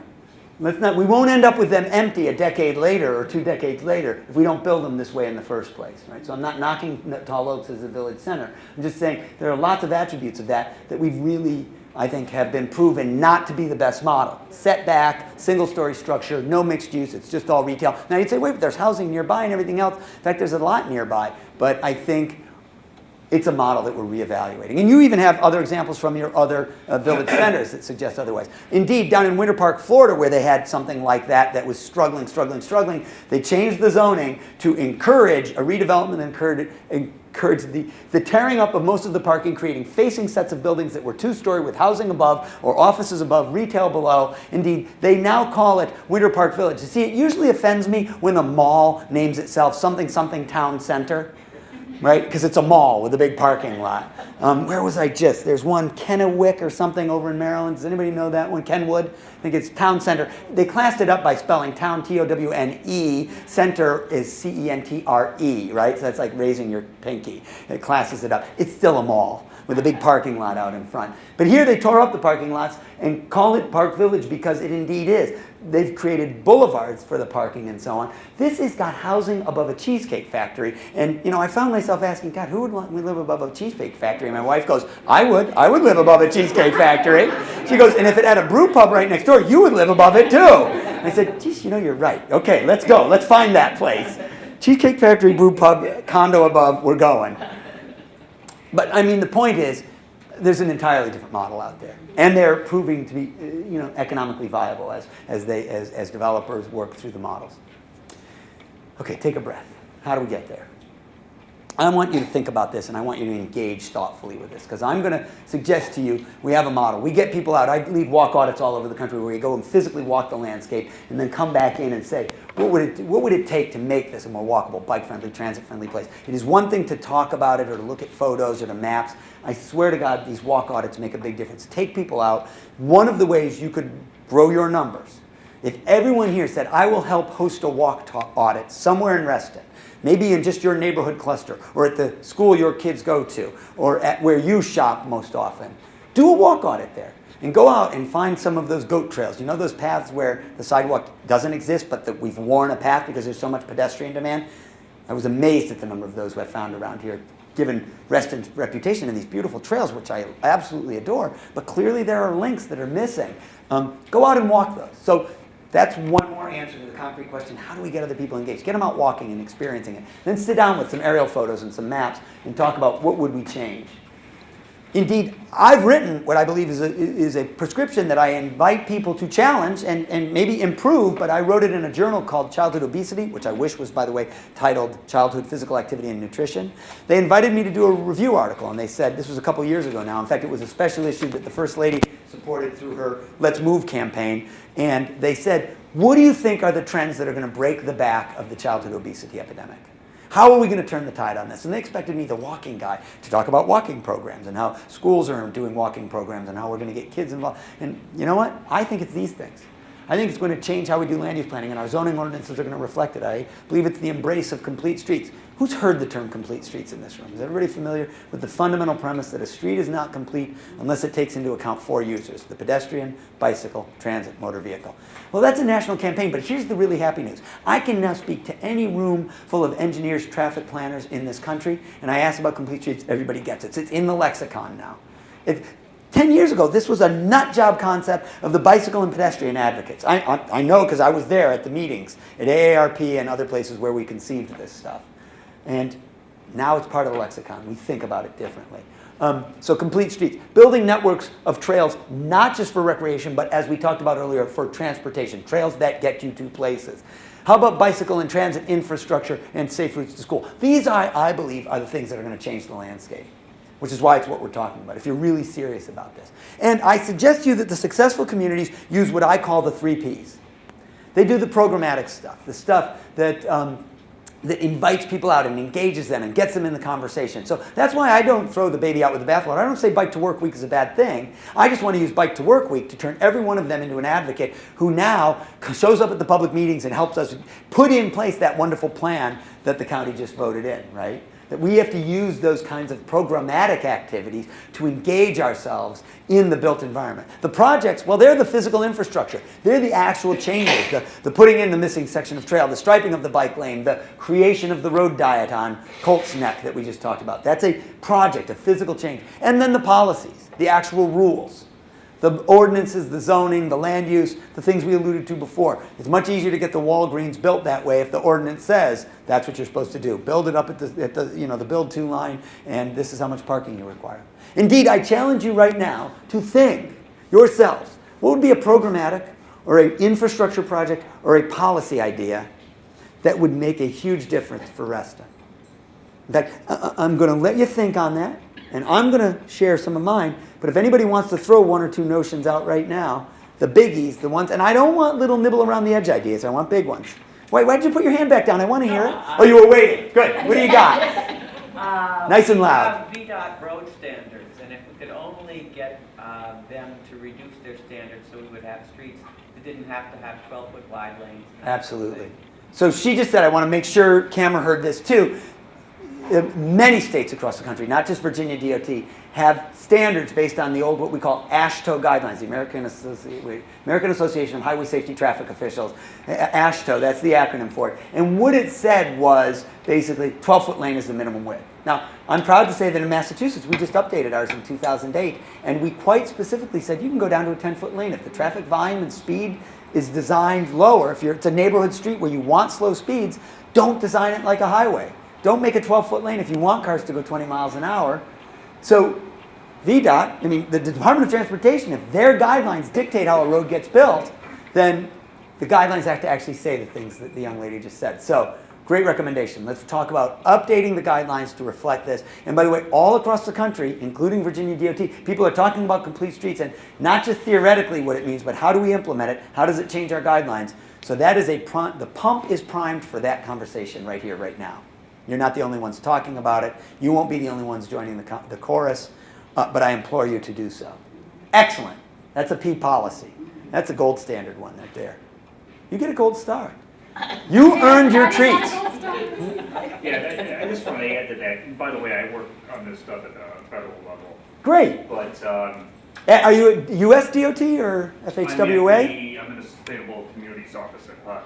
Oh, great. Sustainable. Excellent. Great. Great stuff. And you guys have that whole memorandum agreement, right, with DOT? And great. Yeah, good. Well done. So. Yeah. Well, I just wanted to kind of expand on what Patty said about VDOT, because VDOT is a real big problem. Well, then let's not blame. Let's not. Yeah, it's an issue. It's an issue. Yeah, no, I'm with you. The point I want to make is actually the county is making a lot of progress. Good. We're filling the gaps in the trail system, yep. building sidewalks, where they need to be, and that sort of thing. Good. Gradually. But we still have, a state transportation department that is very, very old school. Right. I'm going to this big. I live right across Sunrise Valley from the new metro station. Great.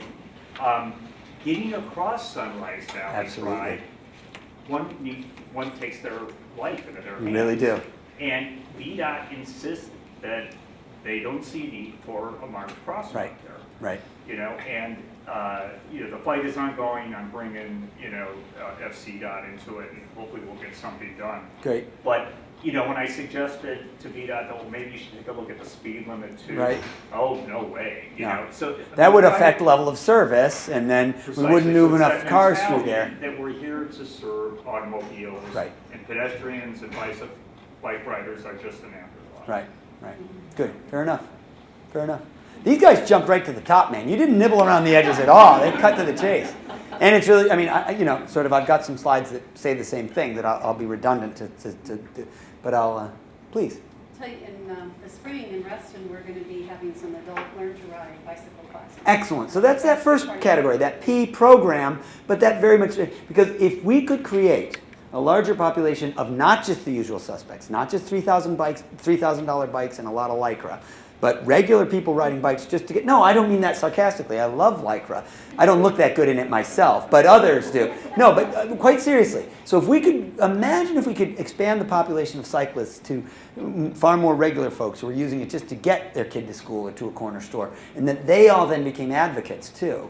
The conversation looks very differently than if it's just what's seen as a small cadre of serious cyclists who, frankly, they can navigate this landscape even if we don't give them accommodation. They'll find a place to ride. We don't have to worry about them. They've got the WNOD trail. What do they need, for gosh sakes, right? So we've got to move beyond that. So excellent. That's a great programmatic idea that helps change the conversation. Right here, and then we'll go across. For the projects, Reston Association has a Reston on foot and bike report. Lists all the different things that are gaps you're missing. So for me, it would be funding and installing. What's Great. missing. So here we have a summary sort of compendium of needed. Now we've got to fund those. We've got to say And install. and put them on the ground. Right. Go put them, because I've also got a manpower issue. It's not just the dollars, but do I have staff to go do the work? Hold that thought. Go. Small thing, but if there could be a program to increase bike baskets. People don't go shopping with bicycles like they do in Europe. Mm-hmm. That's so funny because if you go on a European street, the bikes, the range of bicycles you see, and cargo bikes, bikes with extended backs, and bikes with an adult driving with 2 kids on perfectly safe seats. I mean, well designed. One down in front on the front tire, another one on the back, pulling a trailer with groceries in it. So you're right. So, but let's start with baskets so I have the capacity. Yeah, we don't have to go. Whole Foods could say, okay, How about this? Whole Foods, if you come in with your bike basket, I'll give you a 2% discount. I made that up. I mean, but I know of towns. Knoxville, Tennessee actually did a special walk or bike. They had a university district where college kids would be driving to the U district. It wasn't that far from campus. They said, don't show up with a car. Show us your transit pass, and we'll give you the first slice of pizza free or something like that. So why not? Bike baskets, and let's get our partners on the commercial side, the private sector involved. Yeah, it was me, Mark. I was going to hold some of my comments in, but I think it's important at this point that, based upon what we experienced earlier today, I think we need to include the developers. Oh, good. Well said. In particular, when Steve's right, we are dealing with, as we called it earlier today, some things have a little bit of gray hair on in terms of the old ordinances and the old ways of thinking at the state level, even at the county level. And it's interesting, Kate, John McBride, myself, and Larry have encountered situations where the developers wanted to introduce some of these principles a multimodal transportation idea, but they were frank and were asking us for help, saying, we've got to go to the state and county, we need your help, because they're using old neighborhood guidelines when we're trying to introduce, I noted that word around here, urban guidelines in terms of what we would like to do. And so I think sometimes I wouldn't be surprised where developers would welcome championing the cause with us when we go to the state and to the county in terms of saying it's time to revise and come up to speed with the requirements not only for Reston but perhaps other areas in the county and the state as well. Right. But we could be the... You could model it. Yeah, we could you could do you could even do what we call demonstration projects. There is a mechanism for doing that kind of stuff. Please. I have a specific suggestion for people because the issue of the stage, etc., has come up. And we do have a disconnect between our land use and who owns our roads here. Right. And just to connect back to what you were talking about, we all have an opportunity to go give public testimony regularly to the Commonwealth Transportation Board, who are the most powerful people in the state in regards to our roads. Transportation. And I have been doing this for many years, and there's other people here who do that too. However, typically, nobody speaks to them about walking and biking, which I go in every year and find all opportunities to do. Also, I will point out that almost no women speak. Oh, excellent. I am. Last week I did it again, and once again I was the only lady who was not elected who spoke to that board. When you get that opportunity, the Secretary for Transportation is sitting 10 feet away from you. Right. You are speaking directly to him, and you are speaking to all the other people. I would suggest to people that other people start availing of this incredibly powerful opportunity. Excellent. We're also lucky because they hold these meetings just down West Ox Road. It's only a couple of miles. Oh, really? Yes, for the 5-county district. Yeah. We personally here are extremely close to the actual district office. To the actual district. Excellent. Office. That's brilliant. So you could actually bike if you wanted to. Let's get a step more concrete. I would urge you to consider sort of connecting yourselves through something, an email listserv, whatever sort of is the right way, and reminding one another that's a very concrete opportunity. It comes up at some interval, and if you just put the word out, I suspect there would be other willing partners here, and I hope some of them would not be guys. that would be great, because I think you make a great point about that. That world of transportation, I'm going to be really frank, is still a 50-year-old white guy dominated world, or 60-year-old white guy now dominated world, and we have got to change that. Let us represent the population of our communities, young and old, people of different backgrounds, people who are pushing strollers, and people who are in wheelchairs, and who are visually impaired and blind, and all sorts of ethnic backgrounds. Let's get everybody into this conversation, and let's start by at least balancing the gender in the conversation. So thank you. Now, it's a great point. It's a really subtle point. Let me throw out a couple more, because we're closing in on 8 o'clock, and I just have a couple of things that I want to make sure I just plant as seeds, because they seem to resonate when we talked about them earlier today. So is it okay if I plow into that? But I don't want to sort of stymie other discussion if you have great ideas. So I just want to, these were my 2 slides that reiterated the point that you kindly asked about before. This is that downtown Walmart, the public bike parking and the bike station right there. So I'm right with you on that being an example. Now, indeed, there's underground parking. There it is. There's the P. The parking is there too. But it's not the dominant architectural feature by any stretch. That's a very different style Walmart than we've seen. That's a Barnes & Noble out in, of all places, Terre Haute, Indiana. Don't just tell me it's Boulder, Colorado and Davis, California doing this stuff. Terre Haute, Indiana State University. That Barnes & Noble would normally have ended up on the strip out on the edge of town right next to the Home Depot, the Walmart, the Linens and things, right, all the box stores. But it's right downtown because they made their ordinance make it more rewarding, and they allowed the developer to put apartments or offices above and make more money on the parcel than they would if it had been just a single-story cinder block structure, right, which is what we build out on those edges. And as a result, they were willing to come downtown and do the work of creating that, which now is the campus bookstore within walking distance of all of the students on the campus there. So as we think about styles, there are lots of different ways to go at it. There's the Walmart over in Tyson's Corner. This, it blew me away. This is in Alexandria. It's the fire department on the first floor. There's housing above that.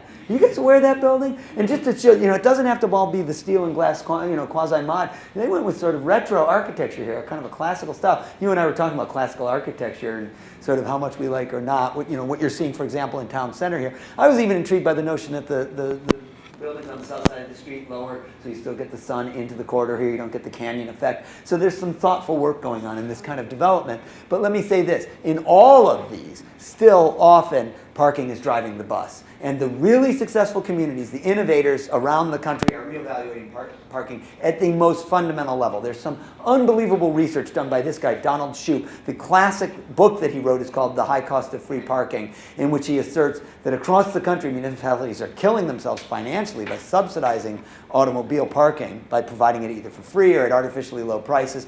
Building literally parking structures and saying free parking to presumably help the downtown businesses. But what they do is hogtie themselves to the massive, costs associated with that, both traffic congestion, air quality, and indeed literally the physical maintenance of the parking structures. But places as varied as, yes, Westchester, Pennsylvania, and Wichita, Kansas, not a communist enclave, really rethinking market style, market rate parking, really changing the whole dynamic. They're reducing the actual requirements of the parking, far fewer spaces than anybody would have historically said would be sufficient for the retail and housing mix that they've got there. And somehow the world didn't come to an end, and people have found other ways to get by and share parking and complementary uses, things like that.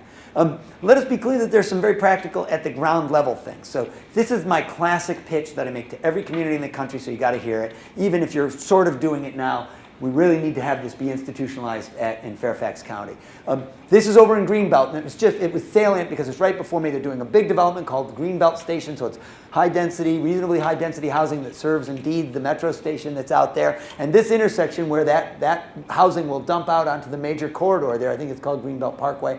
But they will be, typically you do this, we do what's called a traffic impact analysis. The developers are required to do that analysis, often at their own expense, and that TIA, traffic impact analysis, they will make some estimates of the number of motor vehicle trips and what it's going to do to the level of service at that intersection, and they will most likely be required to make some elaborate improvements that include turning lanes and signalization and so on, so that they don't presumably adversely affect the motor vehicle traffic there. It will all be a conversation, to the points just made, about cars, right?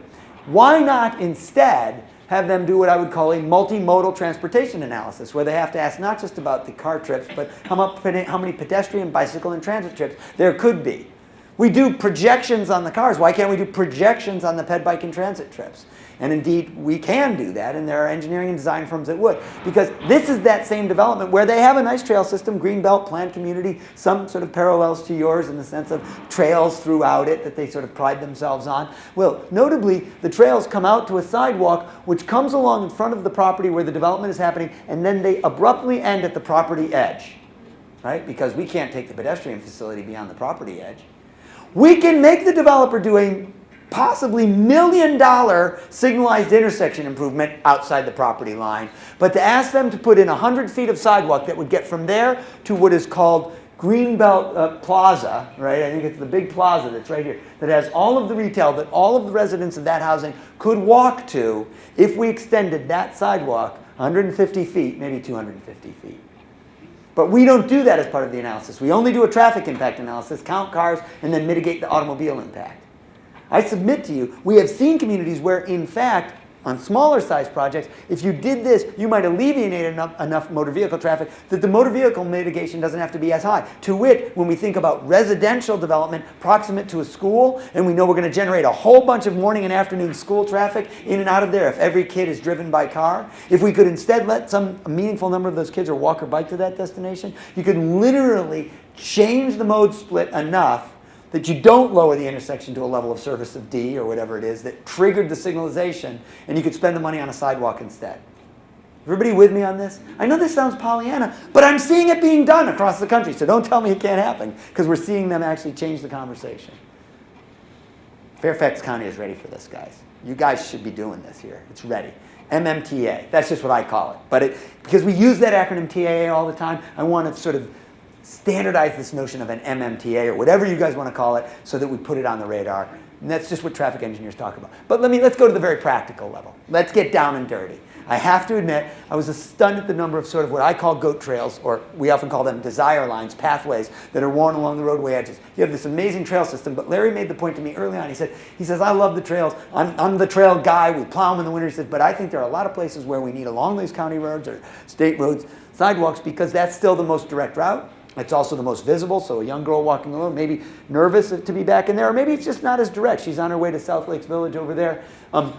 This is the quickest path, so she's on the goat trail there. And it begs the question, what would it take to just finish that? And indeed, we went and looked, and Gary said, come on, it's just not that hard. Look at it. Larry's telling me, we can get this done. You know, that's where it then connects to the path and then brings you right into the retail environment. It was really funny. And by the way, the trails are gorgeous. We hung out here for just a couple of minutes. A dozen pedestrians came by, a range from people out recreationally, jogging, exercising, walking dogs, and yes, people doing errands, walking to the South Lakes retail cluster there. There was all sorts of traffic, but some number are going to be up here, so that probably should be there. So that's an example of sort of those, I think they're on your list, Kate, as potential, sort of improvements. And Kate made the point, the money may even be in the pile. Another interesting one, over by Lake Ann Village, we already have a goat trail coming from the existing housing down into the retail cluster there, down by the lake. Indeed, that gentleman just walked on it, so I know it's not made up, right? The trail is really there. And since that's all due for redevelopment, it begs the question, when that's not 250, but more like 500 and 600 units, and there's a high rise with even that many more, what's that whole intersection going to be like? If you were to ask me, what's your dream, Mark? I would love to see you put your first roundabout in there. That might be a place for a small roundabout that makes it a really pedestrian and bike-friendly crossing at an important, historic, right, retail cluster in the town here. I mean, where cooler than there to put in one of your first really innovative roadway design instruments? I could be dead wrong, by the way. I defer to the engineers to tell whether that's actually a good spot for one or not. But that's the kind of thinking you should bring to the conversation. We went over to Hunter's Woods. Indeed, because of your challenge, we went over to look at Hunter's Woods, and I was intrigued. Wasn't it? And interestingly enough, here where we're starting to see solving some of the challenge of the suburban style design. Still the big parking lot, building setback, but at least the connection to some residential development, community center, high-rise senior housing, all proximate there. So really mix of uses much closer together. It's not like retail here and then all the housing clusters over there. Boy, they're cheek by jowl right here. That's the good side. Here's the bad side. That's the pedestrian crossing at the entrance, right by the bank that's over in the corner on one of the out parcels. And I actually saw this happen today. This was not a setup. Here's a young couple walking a kid across to the non-existent sidewalk to get from the roadway edge to the actual retail. So they are clambering up the embankment. Their best selected route, they decided, was to walk through the drive-through in the bank. I'm not thinking that's the best design. We could come up with a better route for them, right? So, some good lessons from each of these we look at. And by the way, let's go one more. Let's look at North Point Village Center, where they do have a nice pedestrian walkway that takes you right through the parking lots and right to where the sort of the open space shared. There's bicycle parking here, and it brings you right through to housing on the back side there, and you're right into some tables. So we have examples from right within RA, right from within Reston, that show us how to solve these various problems. Now, I'm already stuck with Mark with this style of setback retail. Okay, then what can we do to retrofit it to make it work better right now? And that's an example of a retrofit, as is including that housing component in the community center and others. It's still all about connections, isn't it? Just putting on the table that it's not always $1 million project and that there are things you do have some control over. Yeah, I know VDOT. Yeah, I know Fairfax County. I know, for example, a lot of these roads, it's not trivial to just throw a sidewalk there. And then it begs the question, whose responsibility is it? Is it county? Is it now? Do I just add it to Larry's plate? You know, so I get all of that, but work through those questions because you've got great examples from right here. Let's be very clear. This is the county's long range. It's called a constrained long range transportation plan. It's the one that's within the reality of constrained financial resources. We don't have infinite dollars. We can't do everything that we want to do. How are we going to deal with the increasing demand, transportation demand? It's a long range plan.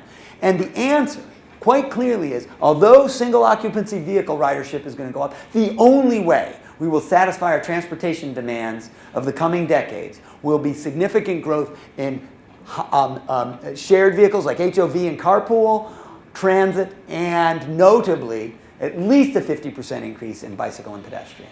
And I think those are probably conservative numbers. If there's any way you're going to deal with population growth and transportation growth in the region. Indeed, let me say this. At the national level, to be very crystal clear, vehicle miles traveled in this country started a downward trend before the recession, about 2006, which has persisted. And we are still in a downward trending per capita vehicle miles traveled in this country. To put it in English, Americans started driving less in 2006 and have persisted in doing so. And that is the first time we've seen that in decades. Through the oil embargoes, through all of those changes, this is the first time we've seen a persistent downward trend in vehicle miles traveled in this country. Our habits are beginning to change. We're looking at the world and our transportation needs differently. It is the time for complete streets. It is a necessity. That's the only way we'll build a system that deals with these changing demands. We cannot just design for the automobile anymore. We have to think about all user groups. And indeed, I want to make the point that some of the tools in the toolkit are not very expensive.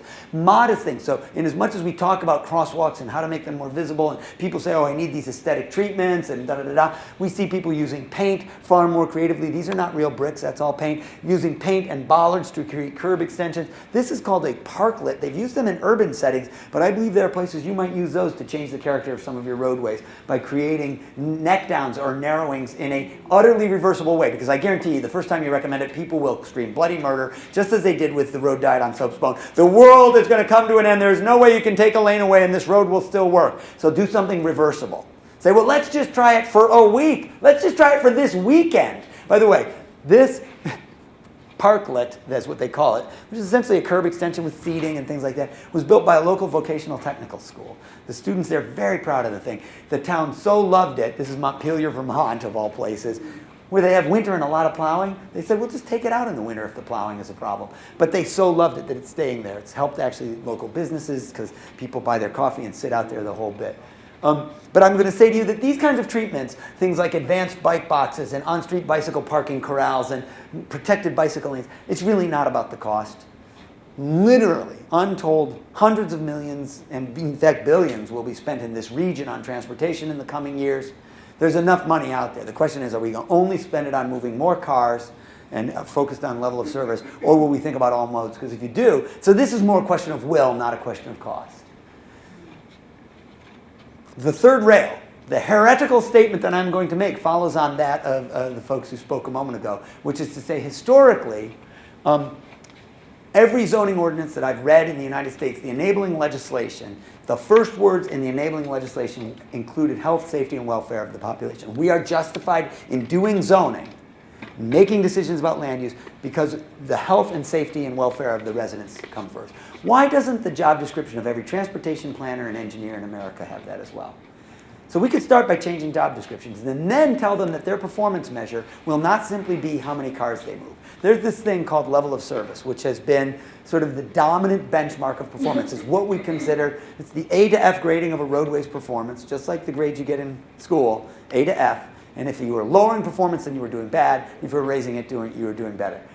There are places around the country that are entirely reevaluating what level of service will there even be the measure. To be very clear, I was just working on in California. They have passed a state bill, SB 734 I think it is, that says level of service cannot be the benchmark by which roadway performance is now measured. You can't do that. You have to come up with alternatives. They're in the midst of their discussion, a very robust discussion about what they'll use instead. Will it be things like minimizing the number of vehicle trips or minimizing vehicle miles traveled, so trip length? Will it be by maximizing pedestrian, bicycle, and transit trips or minimizing injuries and fatalities? In other words, there are lots of different things, and probably it will be an amalgamated score. We'll come up with a new performance measure for roadways that reflects all of these, which would be a very healthy thing to do, but it won't just be, can I move more cars faster and with fewer delays, which is really what this was about. So if you're going to go start to have your conversations at VDOT, I think you might as well go for it and put this on the table.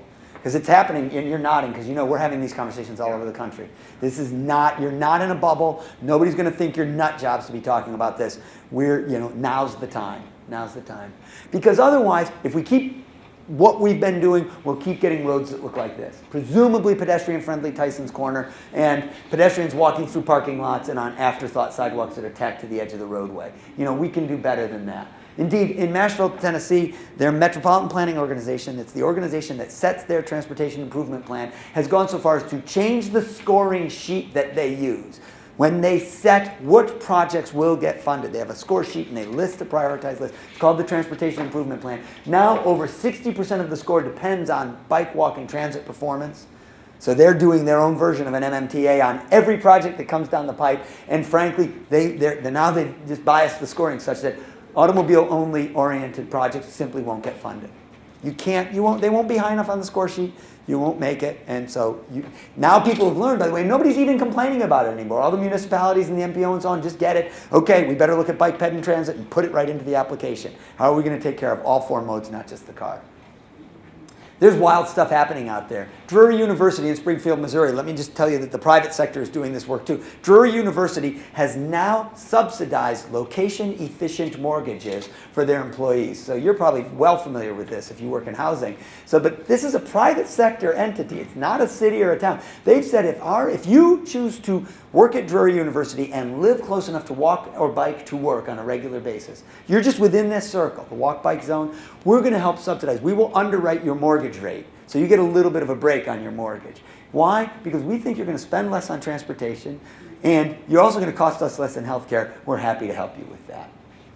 Think about enlightened from the private sector, right? But it's everything from congestion pricing of roadways. These are shots from London. Have you guys heard of the congestion pricing thing where in downtown, center city London, you actually pay an additional fee to drive into a certain zone, certain times of the day. It's an automatic charge, and what they've seen is it decreases by about 20% of vehicles going in there and commensurate increases in transit and bicycle trips into the congestion zone, the C zone. Or your HOT lanes, your toll lanes. To be very clear, from all the work I've seen happening all around the country, this is not a technical question. We know how to design these kinds of roadways. We know that 10-foot lanes, and it doesn't have to be a 12-foot lane everywhere. Indeed, NACTO, the National Association of City Transportation Officials, has published both an urban street design guide and an urban bikeway design guide. They are two of the most promising documents out there because they summarize the most innovative and best work happening around the country based on, sort of actual on-the-ground evidence, projects that are out there that have done this stuff. It's not a question of technical knowledge. And frankly, it's not a question of funding. Again, I assert we will spend untold millions and indeed even billions on transportation in the region here over the next decade. It is about how it gets spent, land use and transportation type development. I can tell you this with certainty, if you change nothing, it's going to continue to look like that. That's Reston Parkway at rush hour this morning, and that is the informal goat trail worn to the Sheraton where I stayed. And this is one of the many goat trails we found around town. And this is the classic shot. These are a bunch of kids waiting for the bus, including a series of vehicles that were lined up here because parents drove to the bus stop. I mean, we're talking several hundred yards, I think, in some cases, right? I can't imagine how far back does that cul-de-sac go? Maybe that's a 5-mile cul-de-sac, maybe, but I don't think so. And my point in saying this is only, have we so abandoned the pedestrian realm that we can't walk our kid down to the corner? And or, frankly, the rest of the way to the school? You know, I mean, you were pointing out there, not this far at this intersection from the school that these kids are probably going to. Half mile. Half mile. Half mile. I'm thinking, look, as a kid, I walked, I think it was 9 miles uphill into the wind both ways. Isn't that what we're supposed to say? Yeah, with no shoes on, yes. In the snow. But seriously, sort of, we've got to start to pull ourselves back. And part of this, I'm not even blaming, these might be well-intending parents who are saying, I'm doing the best for my kids. What they've got to be reminded is doing the best for your kids would be to help them be a little more physically active. Let's get them out moving again.